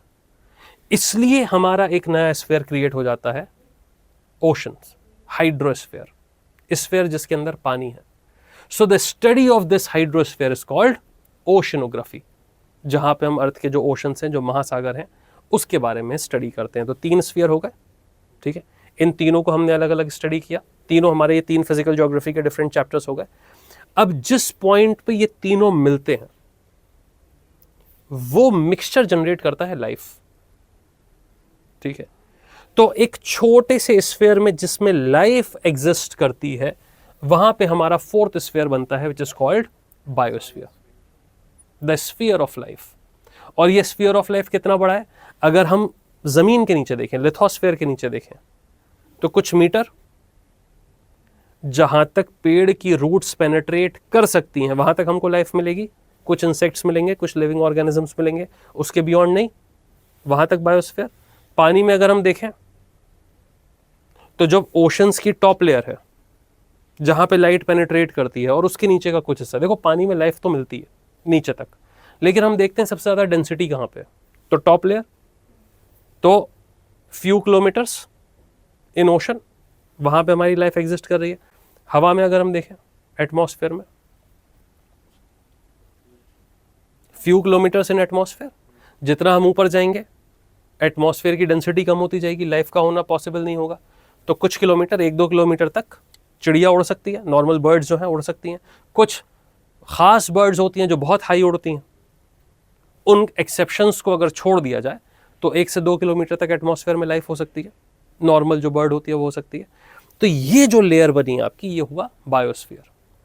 अब बायोस्फीयर में जब हम पढ़ते हैं, ज्योग्राफी में जो डोमेन है हमारा, तो हम कौन सा टॉपिक पढ़ते हैं बायोस्फीयर में? बायोज्योग्राफी में हम सॉइल पढ़ते हैं। बायोज्योग्राफी में the topic that we will study, जिसके ऊपर सवाल पूछा जाएगा आपसे, वो पूछा जाएगा सॉइल से, क्योंकि सॉइल लाइफ गिविंग होती है। पेड़ पौधे मिट्टी में ही उग सकते हैं। अगर मिट्टी नहीं पढ़ी आपने, मिट्टी के बारे में नहीं पढ़ा, तो भाई लाइफ के बारे में आप कैसे पढ़ेंगे? The entire life is dependent on soil. ठीक है, तो जब हम बायोज्योग्राफी पढ़ेंगे तो उसमें हम सॉइल के बारे में पढ़ेंगे।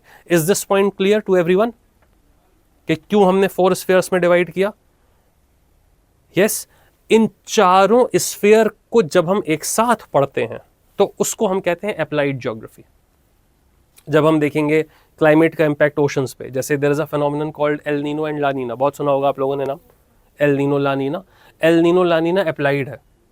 तो जब हम क्लाइमेटोलॉजी भी पढ़ लेंगे, ओशनोग्राफी भी पढ़ लेंगे, और जब उसके बाद इंडियन ज्योग्राफी हम पढ़ेंगे, तब हम वहां पे एल नीनो और ला नीना पढ़ेंगे। इंडियन ज्योग्राफी, इंडियन मॉनसून के कॉन्टेक्स्ट में मैं आपको एल नीनो और ला नीना पढ़ाऊंगा।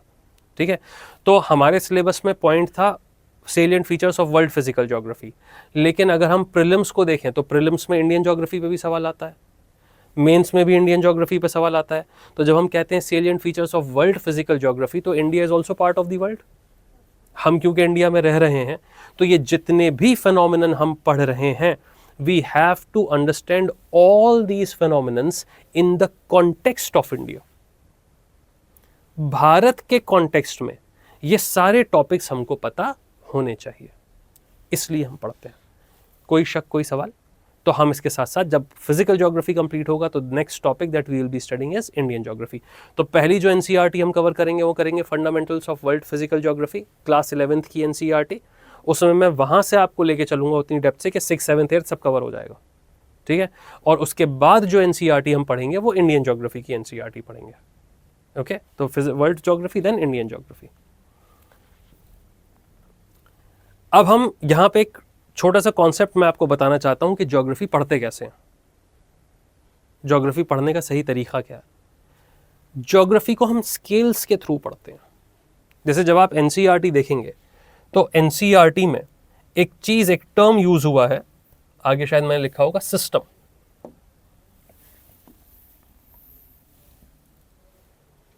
सिस्टम, और सिस्टम से आया है systematic geography. Systematic geography. What is a system? भूगोल में तंत्र, तंत्र सिस्टम। साइंस के अकॉर्डिंग जब 5th स्टैंडर्ड की एनसीईआरटी पढ़ते हैं ना, 5वीं की, पहले चैप्टर में सिस्टम बताया गया। 5th की एनसीईआरटी में बताइए मुझे, व्हाट इज अ सिस्टम? बिना वहां देखे, ऊपर देखे। Area under study is called system. जिस एरिया की हम बात कर रहे हैं, जितना एरिया को हम स्टडी कर रहे हैं, केवल उसको हम कहते हैं सिस्टम। और उसके आसपास का जितना एरिया होता है उसको हम कहते हैं सराउंडिंग। ठीक है, परिवेश, सराउंडिंग।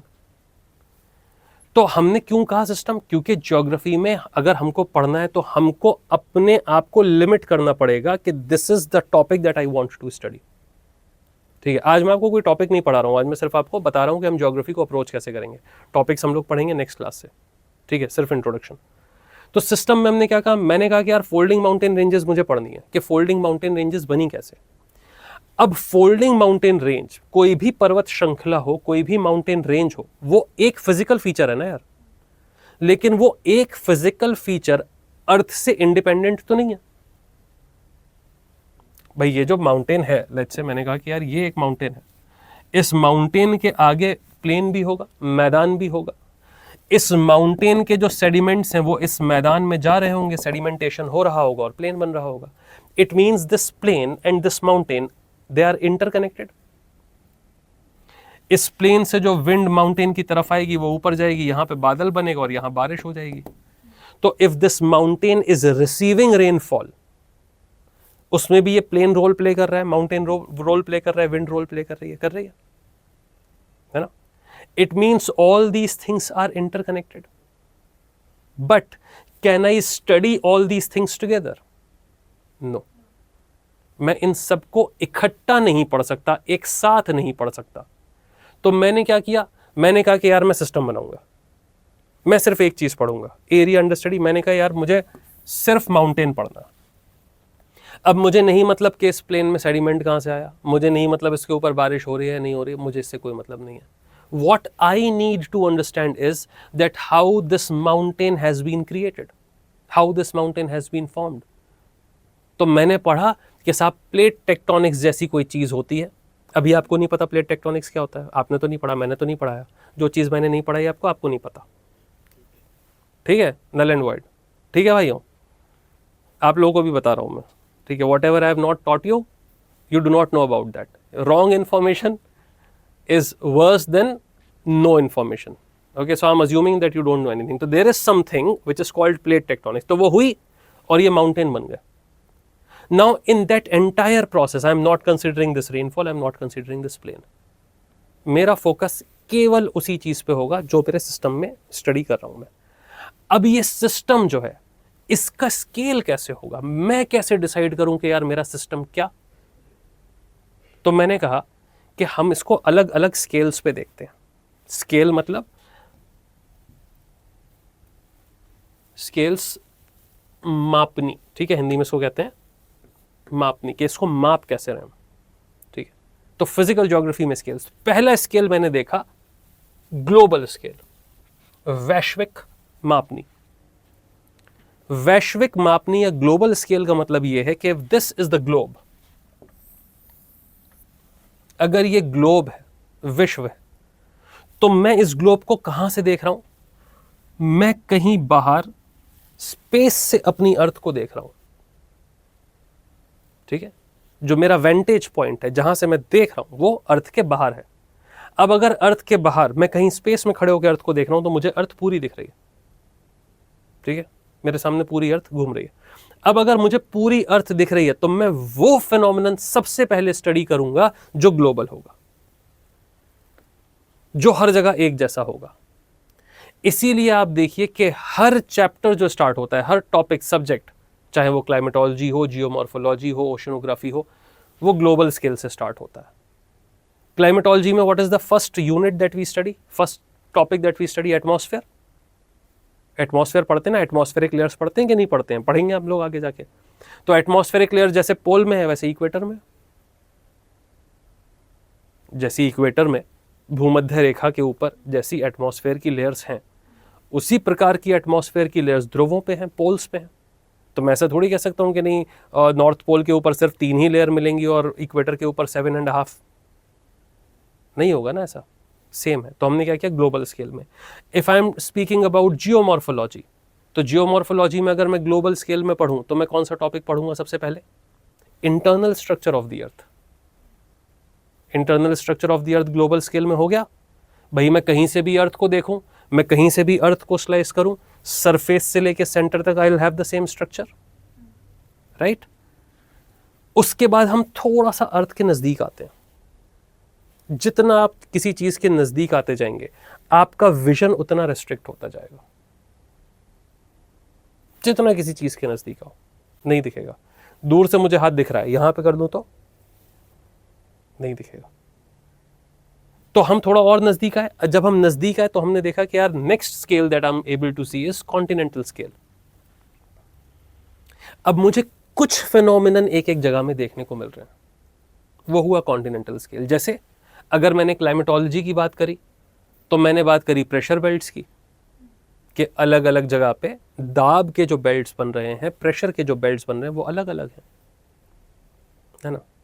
कॉन्टिनेंट्स की बात करी तो मैंने देखा कि यार सरफेस पे लिथोस्फेयर पे जब आ गए तो डिफरेंट रीजन्स में आई have got different continents. Every continent is unique in itself, her continent अपने आप में यूनिक है। अफ्रीका की अपनी कुछ और खासियत है, जो जानवर अफ्रीका में मिलते हैं वो इंडिया में मिलते हैं, एशिया में मिलते हैं नहीं मिलते हैं, कोई गारंटी नहीं। जिराफ मिलता है, नहीं मिलता। जो जानवर साउथ अमेरिका में मिलते हैं क्या वो अफ्रीका में मिलते हैं? नहीं मिलते। साउथ अमेरिका के तो जानवर आपने देखे भी नहीं होंगे, इतने यूनिक हैं।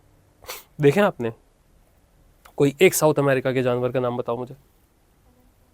Anaconda, very good. ये this was the obvious choice, but very nice. Anaconda मिलता है कहीं और साउथ अमेरिका के अलावा? नहीं मिलता है। चलो एनाकोंडा तो तब भी मान लिया, स्नेक की स्पीशी है तो स्नेक और भी मिलते हैं, ठीक है। ये आपने कहा जैगुआर साउथ अमेरिका में मिलता है। कैट की स्पीशी है, बिग कैट की स्पीशी है, सिर्फ वहीं मिलती है, लेकिन तब भी कैट की स्पीशी है। ऐसी बहुत सारी चीज़ें हैं जिसकी वो यूनिक ही स्पीशी है। अल्पाका देखा है आपने? अल्पाका देखो, सर्च करिए आप लोग, व्हाट इज एन अल्पाका। ऐसा बुद्धू सा जानवर दिखता है ना, ऐसी शक्ल बना के घूमता है, लगता है दिमाग से खाली है एकदम, टॉप फ्लोर, थप्पड़ मार दो, है ना। लामा देखा है? Llama, LAMA, llama. South America में ऐसे ही नाम है। साउथ अमेरिका की लैंग्वेज में अभी आपको, भाई जब लाइट गई थी तो मैं थोड़ा सा कुछ और अलग टॉपिक पे बात कर रहा था भाई लोगों से, तो उस कॉन्टेक्स्ट में अब क्योंकि बात आई है तो मैं बताता हूँ। साउथ अमेरिका में जब जाए ना तो स्पेनिश बोली जाती है, लैटिन और स्पेनिश साउथ अमेरिका में। तो स्पेन में गए तो यहाँ पे स्पेन में से बोलते हैं वाला सेनोरिटा, ठीक है, स्पेनिश चलती है। जब आप साउथ अमेरिका में चले जाते हैं तो ड्राई होता है ईस्ट से वेस्ट, तो जो ईस्टर्न है, जो ब्राज़ील वाले हैं वो तेज़ बोलते हैं, जैसे मैंने बताया था ना बंगाली, ठीक है। तो उनकी स्पेनिश तेज़ चलती है और वो जोर लगा के बोलते हैं ब्राज़ील ऐसे करके। और जितना आप वेस्ट में जाते हैं ना ज़बान ड्राई होती जाती है, तो वो कंट्रीज़ के नाम भी ऐसे ही बोलते हैं, पेरू, इक्वाडोर, कोलंबिया, और ज़बान को ऐसे ही छोड़ देते हैं। तो ऐसे ही उन्होंने नाम रख दिया, अल्पाका, लामा, ठीक है। देख लिया लामा, देख लिया कैसा है, ना ऊंट है ना जिराफ है, यूनिक ही है उसमें। तो they have got a very different kind of life, they have got a very different type of ecosystem, जबकि अर्थ पे ही है। तो हमने देखा कि कॉन्टिनेंटल स्केल में ही बहुत सारी चीज़ें चेंज हो रही हैं। तो हम एक पूरे कॉन्टिनेंट को एक नज़र से देखा, तो हम उन फिनोमिनन के बारे में डिस्कस करेंगे जो कॉन्टिनेंटल स्केल पे चल रहे हैं। फिर हम और नज़दीक आ गए, रीजनल स्केल पे आ गए। तो रीजनल स्केल में जब हम आए तो हमने देखा कि यार अलग अलग कॉन्टिनेंट में ही अलग अलग कंट्रीज हैं। तो जब हम इंडियन ज्योग्राफी पढ़ते हैं तो हम रीजनल ज्योग्राफी पढ़ रहे हैं कि नहीं पढ़ रहे हैं, ठीक है। तो वहां पे रीजन, तो अभी तक हम ग्लोबल फिनोमिनन की बात कर रहे थे, global rainfall, global wind pattern. अब हम इंडिया के कॉन्टेक्स्ट में बात कर रहे हैं, Indian rainfall, Indian temperature, Indian wind pattern, Indian climate, right. और नज़दीक आ गए, इंडिया बहुत बड़ा है। हमने देखा इंडिया में भी बहुत अलग अलग फीचर्स हैं, हिमालयाज़ का अलग क्लाइमेट है, अलग लैंडस्केप है, प्लेन्स अलग हो गए, प्लेटियो अलग हो गया, और नज़दीक आ गए। तो हम लोकल स्केल पे पहुंच गए। लोकल स्केल पे पहुंच गए तो हम क्या पढ़ रहे हैं, नॉर्दर्न प्लेन्स। हमने क्या बोला, हमने कहा कि साहब northern plains are the food bowl of India. क्यों है फूड बाउल? क्योंकि हमने कहा कि भाई प्लेन्स हैं, फर्टाइल हैं, there are so many Himalayan rivers, perennial rivers which are flowing through the northern plains of India. वहाँ से हमको इरिगेशन, सिंचाई करने में आसानी होती है। वहाँ के जो रॉक्स हैं वो पोरस रॉक्स हैं, तो उसमें हमको अंडरग्राउंड वाटर मिलता है। उसकी पूरी ज्योग्राफी हमने पढ़ी। क्यों? क्योंकि वहाँ की जो लाइफ है वो उस पूरे फीचर पे डिपेंडेंट है। अगर मैं यहां से स्टार्ट करता, प्लेन से स्टार्ट करता, नीचे से ऊपर की तरफ जाता, तो मुझे ज्योग्राफी समझ में आती? ऊपर से नीचे आऊं तो समझ में आया ना। मैंने पहले ग्लोबल स्केल पे पढ़ी सारी चीजें, अब मैं यहां आ गया हूं, तब मैं क्या कर रहा हूं, अब मैं अप्लाइड ज्योग्राफी पढ़ रहा हूं, एकदम नीचे। और उसके बाद आता है सबसे नीचे, जब हम आ जाते हैं तो इंडिविजुअल स्केल। इंडिविजुअल स्केल मतलब आज मैंने खिड़की के बाहर झांका, मैंने कहा ओहो बादल, जोर से बारिश होगी। ऐसा हो सकता है कि मेरे मोहल्ले में बारिश हो और मेरी ही सिटी में दूसरे रीजन में बारिश ना हो सकता है कि नहीं हो सकता? कई बार ऐसा होगा कि आप देख रहे हैं कि सामने आपकी नजर के सामने वहां सिग्नल पे बारिश हो रही है, यहां पे आप सूखे खड़े हो और धड़म पड़म बारिश हो रही है, होता है, right? This is what is an individual scale. How individually, how you are perceiving geography, that is an individual scale. Northern plains में कौन से टाइप की सॉइल है?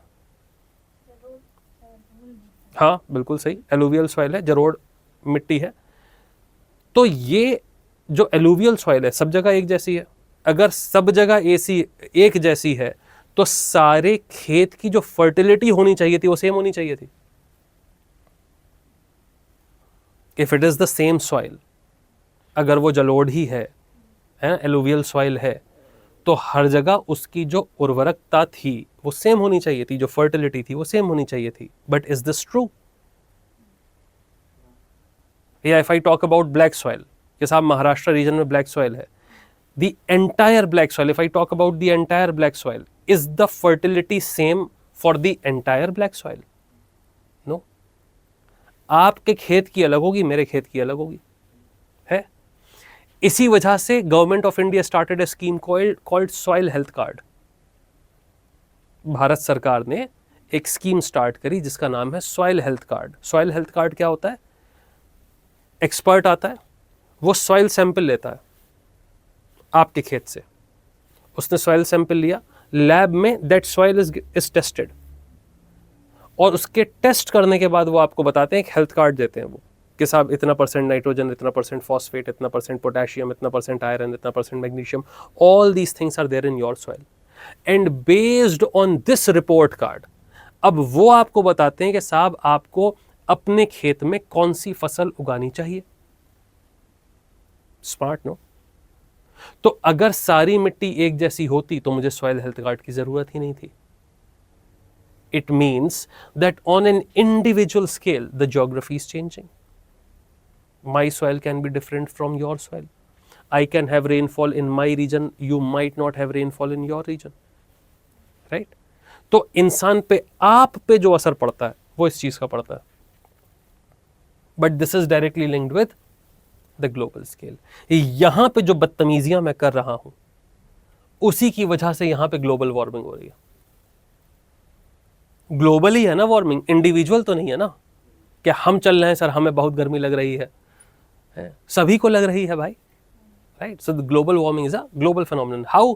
Because at individual scale we have disturbed the climate. Is this clear? तो हम जब भी chapter पढ़ेंगे, साइंटिफिक कोई भी बुक लिखी अगर जाएगी तो वो इसी प्रोसेस के थ्रू लिखी जाएगी. आप किसी भी अच्छी किताब को, अच्छे ऑथर की किताब को पिक कीजिए, चाहे स्ट्रॉलर हो चाहे क्रिचफील्ड हो, इसी ऑर्डर में आपको चीजें मिलेंगी. Are you all able to relate with what I am telling you? Online भाइयों? यस, ललिता, अनुषा, अबिता, सब लोग फाइन? बोर तो नहीं हो रहे हैं आप लोग? कॉन्सेप्ट थोड़ा सा ड्राई है अभी, जो है नेक्स्ट चैप्टर से मसाले आएंगे इसमें, ठीक है? तब तक I am just trying to make a माहौल so that you get accustomed to what we are going to study. देखो, बोर होना नहीं चाहिए यार, मतलब फिर मज़ा नहीं आएगा. पढ़ने में मज़ा ज़रूर आना चाहिए, है ना? दवाई थोड़ी है कि कड़वी भी है तो खा जाएंगे, ऐसा नहीं होना चाहिए, ठीक है? तो जब हम सिस्टम्स की बात करते हैं तो this is what is a system. Okay, ये हमारी वाटर साइकिल है. तो हमने कहा कि साहब अगर मैं एक ओपन सिस्टम की बात करूं तो मैं सिर्फ वाटर साइकिल को पढ़ सकता हूं, सिस्टम के थ्रू पढ़ सकता हूं ना, कि एक चेन जैसा सिस्टम है, कि हमने देखा कि साहब माउंटेन पे स्नो है, क्लाउड्स बन रहे हैं, यहां से रेनफॉल हुई, ये रेनफॉल से जो फ्रेश वाटर है ये बहते बहते बहते बहते ओशन तक पहुंचेगा. कुछ पानी जो है ड्रेनेज के थ्रू सीप इन कर जाएगा, अंडरग्राउंड वाटर हो जाएगा. अंडरग्राउंड वाटर भी धीरे धीरे धीरे धीरे बहते बहते ओल्ड अंडरग्राउंड वाटर, फिर वो भी ओशन में जाके मिलेगा. ओशन के अंदर सारा पानी आएगा, फिर यहाँ से इवेपोरेशन होगा, भाप बनेगी, that will once again go towards the land, फिर क्लाउड बनेंगे. तो हम देखेंगे कि ये वही पानी है जो बार बार सेम प्रोसेस के थ्रू मूव कर रहा है. तो अगर मुझे इस पानी को ट्रेस करना है तो मैं ट्रेस कर सकता हूँ आगे तक, पानी ट्रेस हो सकता है. मुझे पता है कि क्लोज सिस्टम है, अर्थ के बाहर जाएगा नहीं, अर्थ को एस्केप करके जाएगा नहीं, वहीं पर मूव करता रहेगा. इसके अंदर मैंने चेंजेस कर दिए तो ग्लोबल चेंजेस आ जाएंगे. तो can I say that water cycle is a system? बोल सकता हूँ ना. इसको हम कहते हैं सिस्टम्स एनालिसिस, कि मैं एक टाइम पे एक सिस्टम को पकड़ के पढ़ूं. इसी की वजह से हमने अलग अलग स्फीयर्स बनाया पढ़ने के लिए. ठीक है, तो ये सिर्फ एग्जाम्पल के लिए मैंने रखा था. अब बेसिक्स पढ़ते ही एक दूसरे बहुत इंपॉर्टेंट कॉन्सेप्ट पे हम लोग आ जाते हैं, मैप पे. दिख रहा है मैप? कौन से टाइप का मैप है ये? फिजिकल मैप है. फिजिकल मैप को पढ़ने का तरीका होता है हमारे लिए, क्योंकि हम world salient features of world physical geography पढ़ेंगे, तो एज अ स्टूडेंट हमारे लिए बहुत ज़रूरी है कि हमको मैप को स्टडी करना आता हो, कि मैप को पढ़ते कैसे हैं. अक्सर एटलस आप लोगों के पास होगी, एटलस आप लोग देख लीजिएगा. ऑनलाइन भी जो स्टूडेंट्स हमारे साथ जुड़े हुए हैं, आप लोग प्लीज़ अपने पास एटलस रखिएगा, बिकॉज अभी जो भी हम पढ़ेंगे, मैं जो भी रेफरेंसेस दूंगा मैं एटलस के थ्रू दूंगा. तो आपके पास हैंडी होना चाहिए कि आप फटाफट एटलस को ओपन करें और आप मैप को देख लें. हालांकि मैं अपने पास मैप रखूंगा, लेकिन आपको अपनी एटलस में भी तो मार्क करना पड़ेगा ना. आप उसमें मार्क कर लेंगे तो भूलेंगे नहीं. ओके, तो यहाँ पे हर मैप में, फिजिकल मैप में इस तरीके का एक इंडेक्स दिया होगा. आप देखिएगा अपनी एटलस, उसमें एक इंडेक्स दिया होगा. कभी ऐसा बना होता है, कभी कभी वो इस तरीके का बना होता है. ऐसा देखा है आप लोगों ने? यहां पे ये जो लाइन है 0 मीटर पे, इसको हम कहते हैं मीन सी लेवल. मीन सी लेवल, औसत, मीन, एवरेज. मीन सी लेवल क्यों कहते हैं यार? हम इसको सिर्फ सी लेवल क्यों नहीं कहते? Why is it called mean sea level? Why don't we call it sea level? सिर्फ सी लेवल बोल देते हैं. सारे जो समुद्र का जो लेवल है उसको उसका बीच वाला मतलब वो दिखाया है ना. बीच वाला मतलब? ऐसे मतलब सारे लेवल्स को जैसे कि जहाँ तक लेवल पहुँच. ठीक है, मैं सवाल चेंज करता हूँ. जितना भी सी लेवल है दुनिया में, क्या हर जगह कांस्टेंट सी लेवल है? Very good. ऐसा मानते हैं कि कांस्टेंट है, कांस्टेंट नहीं है. अलग अलग रीजन्स का सी लेवल अलग अलग है. उसके बहुत सारे रीजन्स हैं. वो क्या रीज़न है वो जब हम ओशनोग्राफी पढ़ेंगे तब मैं आपको बताऊंगा. तो कहीं पे सी लेवल कम हो सकता है, कहीं पे ज़्यादा हो सकता है. उसको मेंटेन करने के लिए हमने क्या कहा? एवरेज सी लेवल. ठीक है. अब कॉन्टिनेंट के ऊपर जितना भी रीजन है, अब ये तो 2 डायमेंशनल मैप है यार. अगर 3 डायमेंशनल होता तो मैं देख के बता सकता था कि भाई यहाँ पे माउंटेन उठा हुआ है, यहाँ पे प्लेन है. ठीक है, वो मैं बता सकता था. लेकिन अभी तो मैं ऐसा नहीं कर सकता हूँ. अभी तो मेरे पास 2 डायमेंशनल मैप ही है. तो 2 डायमेंशनल मैप में हम कलर कोडिंग करते हैं. मैंने देखा कि यार ये 0 सी लेवल. अब जैसे जैसे हम इसके ऊपर जाएंगे हम देखेंगे कि कलर चेंज होता जा रहा है. तो जनरली ये जो मैप है ये तो गंदा सा मैप है. अगर आप अच्छा सा ये कॉम्प्लिकेटेड मैप है, क्योंकि मैं आपको ज़्यादा कॉम्प्लिकेटेड चीज़ दिखाना चाहता था. जब आप अपने एटलस में मैप देखेंगे, स्कूल एटलस में, वो इतनी कॉम्प्लिकेटेड नहीं होगी. ठीक है. तो जैसे जैसे आप ऊपर जाएंगे वो लाइटर शेड्स से डार्कर शेड्स की तरफ जाएगा. है आप लोगों के पास एटलस अभी? कोई बात नहीं, आप नेक्स्ट क्लास में कल जो है लेके आइएगा. ठीक है. आप लोग भी ऑनलाइन, आप लोग प्लीज एटलस लेके बैठिएगा. तो as we'll move up we will see that we are moving towards the darker shades. Okay, so if you look at the mountains, generally mountains are shown with brown color.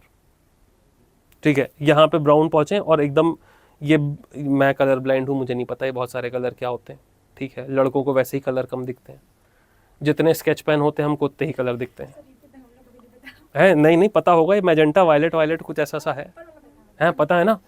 तो ये जो दिख रहा है ना आपको, जिसको जो भी कुछ इसको बोलते हैं, ये देखो, ये दिखा रहा है आपको स्नो कैप्ड पीक्स, है ना. स्नो कैप्ड पीक्स बन गई.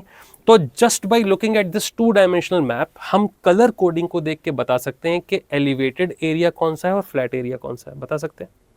सिमिलरली अगर हम ओशंस की बात करें तो 0 के नीचे हम देखते हैं कि लाइटर ब्लू शेड से हम डार्कर ब्लू शेड की तरफ जाते हैं.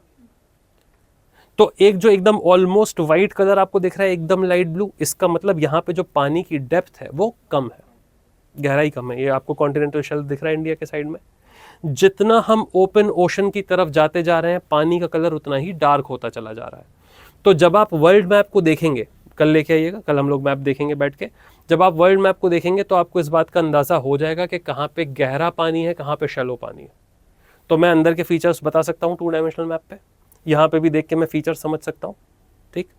अब फिजिकल मैप में कुछ स्पेसिफिक नोटेशंस होते हैं, कुछ सिंबल्स होते हैं जिनको हम यूज करते हैं चीजों को दिखाने के लिए.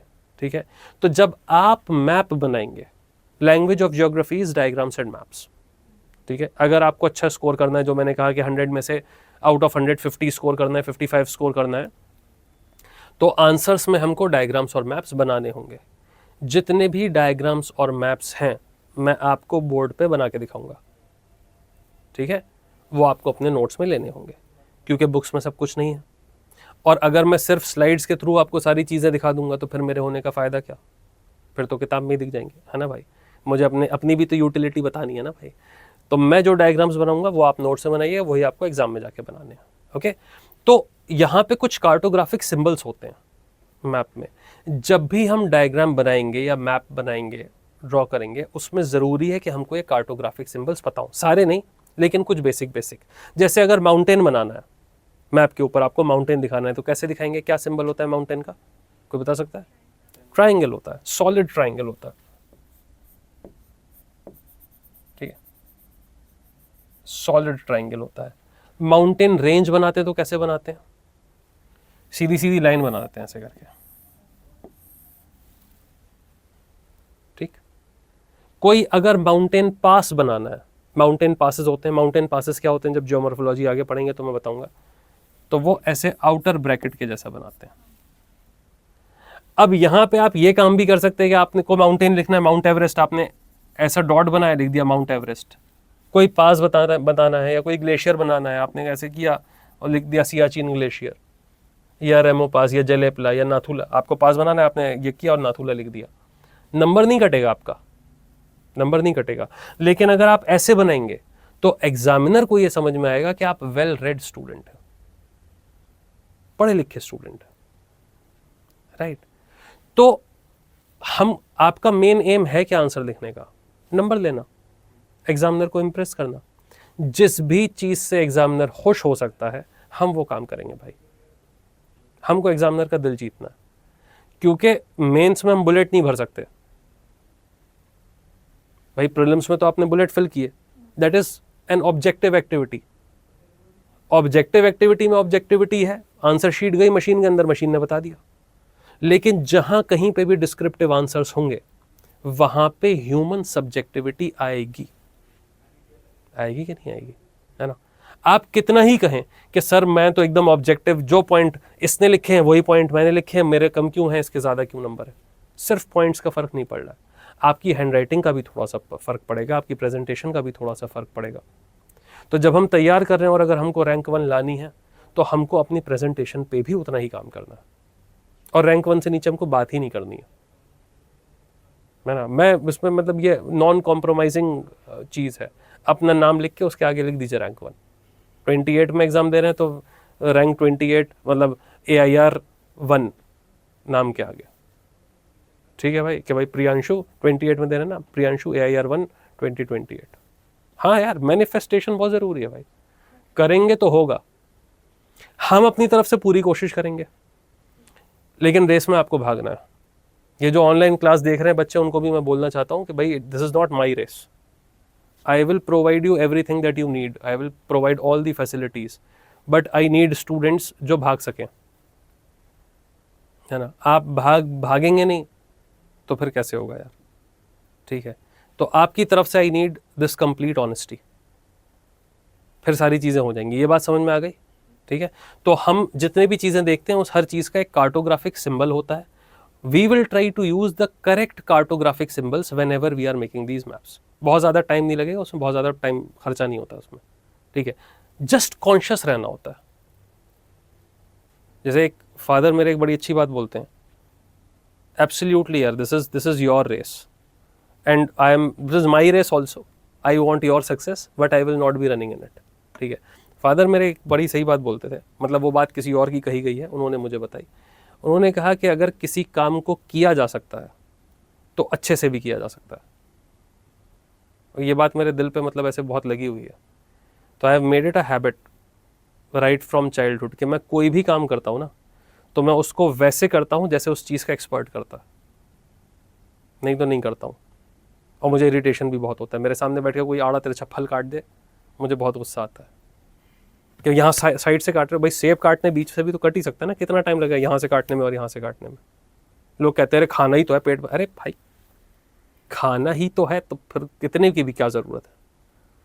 शूज़ पॉलिश करता हूँ मैं तो वैसे ही करता हूँ जैसे मोची करता है बैठ के, एकदम प्रोफेशनल एक्सपर्ट, बिल्कुल वैसे। कपड़ों पे आयरन करता हूँ तो बिल्कुल वैसे ही करता हूँ जैसे प्रेस वाला करता है, सीखा है मैंने उनसे। तो अगर आप कोई काम करते हैं तो ऐसे करिए कि आप उस पे परफेक्शन आपको चाहिए। हमको अपने से ही फाइट करनी है यार, अपनी ही फाइट है, मतलब सेल्फ इंप्रूवमेंट वाली चीज़ है यार। You need to be the best version of yourself, simple. आप देखते होंगे ना, आपने मॉक इंटरव्यूज आएंगे अभी बहुत सारे, जब when you look at these mock interviews, आपको देख के मॉक इंटरव्यू देख के कभी कभी लगता होगा ना यार ये कैंडिडेट है यार, इसका तो होना ही था। लगता है कि नहीं लगता है? क्यों? मॉक इंटरव्यू में उस इंसान की नॉलेज नहीं पता चल रही है, नॉलेज तो मेंस में लिख के आ गया, पर्सनैलिटी। और वो जो पर्सनैलिटी है ये वो सिर्फ इससे नहीं आई है कि उसका एक्सेंट कैसा है या वो बहुत अच्छी इंग्लिश बोल रहा है, नहीं, वो it's complete package, it's a complete perfection. वो इंसान खड़ा कैसे है, एंटर कैसे हुआ, बैठा कैसे, कितना कॉन्फिडेंटली बात कर रहा है, किस टाइप के वर्ड्स को यूज कर रहा है अपने विचारों को व्यक्त करने में, कम्युनिकेट करने में, all those things are part of that package. और ये फर्स्ट डे है हम लोगों की क्लास का, ये मेरी अभी से रिक्वेस्ट है, क्योंकि इंग्लिश मीडियम स्टूडेंट्स भी हैं, हिंदी मीडियम के स्टूडेंट्स भी हैं हमारे पास। जो हिंदी माध्यम के छात्र हैं वो अपनी हिंदी बहुत सही रखें, शुद्ध हिंदी का प्रयोग करें, भाषा सही होनी चाहिए। और जो इंग्लिश मीडियम स्टूडेंट्स हैं, try to work on your language.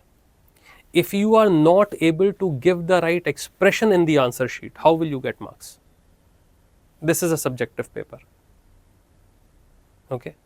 और अभी से ये हैबिट बनाइए, try to be the best version of yourself. How will you be the best version of yourself? Try to learn new things every single day, consciously. अगर आप खुद से ये ट्राई नहीं करेंगे ना, अगर आपको किसी दिन ऐसा लगा कि आप सोने जा रहे हैं और आप सोचिए, think about it, what have you learned? It can be in the class also, no problem. But if you think that no I have not learned anything today, वो दिन वेस्ट हो गया, वो दिन आप जिए नहीं, वो दिन गुजर गया। There is a difference. मुझे अभी मैं कोशिश करता हूँ कि मैं दिन में कुछ ना कुछ कोई नई चीज़ सीखूँ, कोई नया फैक्ट सीखूँ, कुछ सीखूँ, जिससे कि मैं सोऊं तो मुझे लगे कि हाँ आज मेरी पर्सनैलिटी में कुछ चेंज किया मैंने। कोई अगर कहे कि अरे यार 10 साल पहले जैसे थे वैसे ही हैं अभी, तो मुझे कोई अच्छा नहीं लगेगा। That will not be a compliment until unless it is only for looks. Looks में भी मतलब और अच्छा ही होना चाहिए, बट अगर कोई ये कहे तो इट्स एन इंसल्ट कि 10 साल में कोई बदलाव नहीं आया क्या मुझ में? What have I learned in past 10 years? So this is day 1 of your preparation with us, with me personally. I will be taking care of you. मेरे साथ जब हम यहाँ बैठे होंगे नेक्स्ट ईयर, तो I should be able to see a different person in you, a more confident you, a more polished you. उसके लिए आपको एफर्ट करने पड़ेंगे। हमारी हेल्प चाहिए, चाहे लैंग्वेज हो चाहे कोई भी चीज़ हो, हमसे बात करिए। ठीक है, I will give you tools to improve your language, I will give you tools to improve whatever you would want to, but be the best version. वो अगर हो गया तो you will get rank 1, if not you will end up somewhere very good. ठीक है भाइयों, तो आज के लिए इतना ही ज्ञान, ठीक है। टू मच ऑफ ज्ञान इज ऑल्सो नॉट गुड। मैं बीच बीच में से थोड़ा थोड़ा सा ज्ञान देता रहूँगा आप लोगों को। इंट्रोडक्टरी चैप्टर था, मुझे सिर्फ ज्योग्राफी के बारे में आपको बताना था, है ना, और बीच में पावर कट भी हो गया था। तो जो नेक्स्ट लेक्चर है, अभी basics are not over, actually I wanted to cover a bit more in today's class. मैं चाहता था कि जो लैटिट्यूड्स एंड लॉन्गिट्यूड्स हैं और जो आपकी डेट लाइन और टाइम लाइन होती है वो मैं कवर करा दूं, जो आज नहीं हो पाया। तो in the next lecture I will be starting with that, with the basics of geography, latitudes and longitudes and how we look at the time, क्योंकि वहाँ से बहुत सारे questions आ रहे हैं। और उसके बाद I will move on to chapter 2 of NCERT fundamentals of physical geography। ठीक है, chapter 2 आपका formation of earth, evolution of earth वाला chapter है, उसको हम बहुत अच्छे से फिर हम लोग डिस्कस करेंगे नेक्स्ट क्लास में। कोई शक, कोई सवाल, कुछ पूछना है आप लोगों को?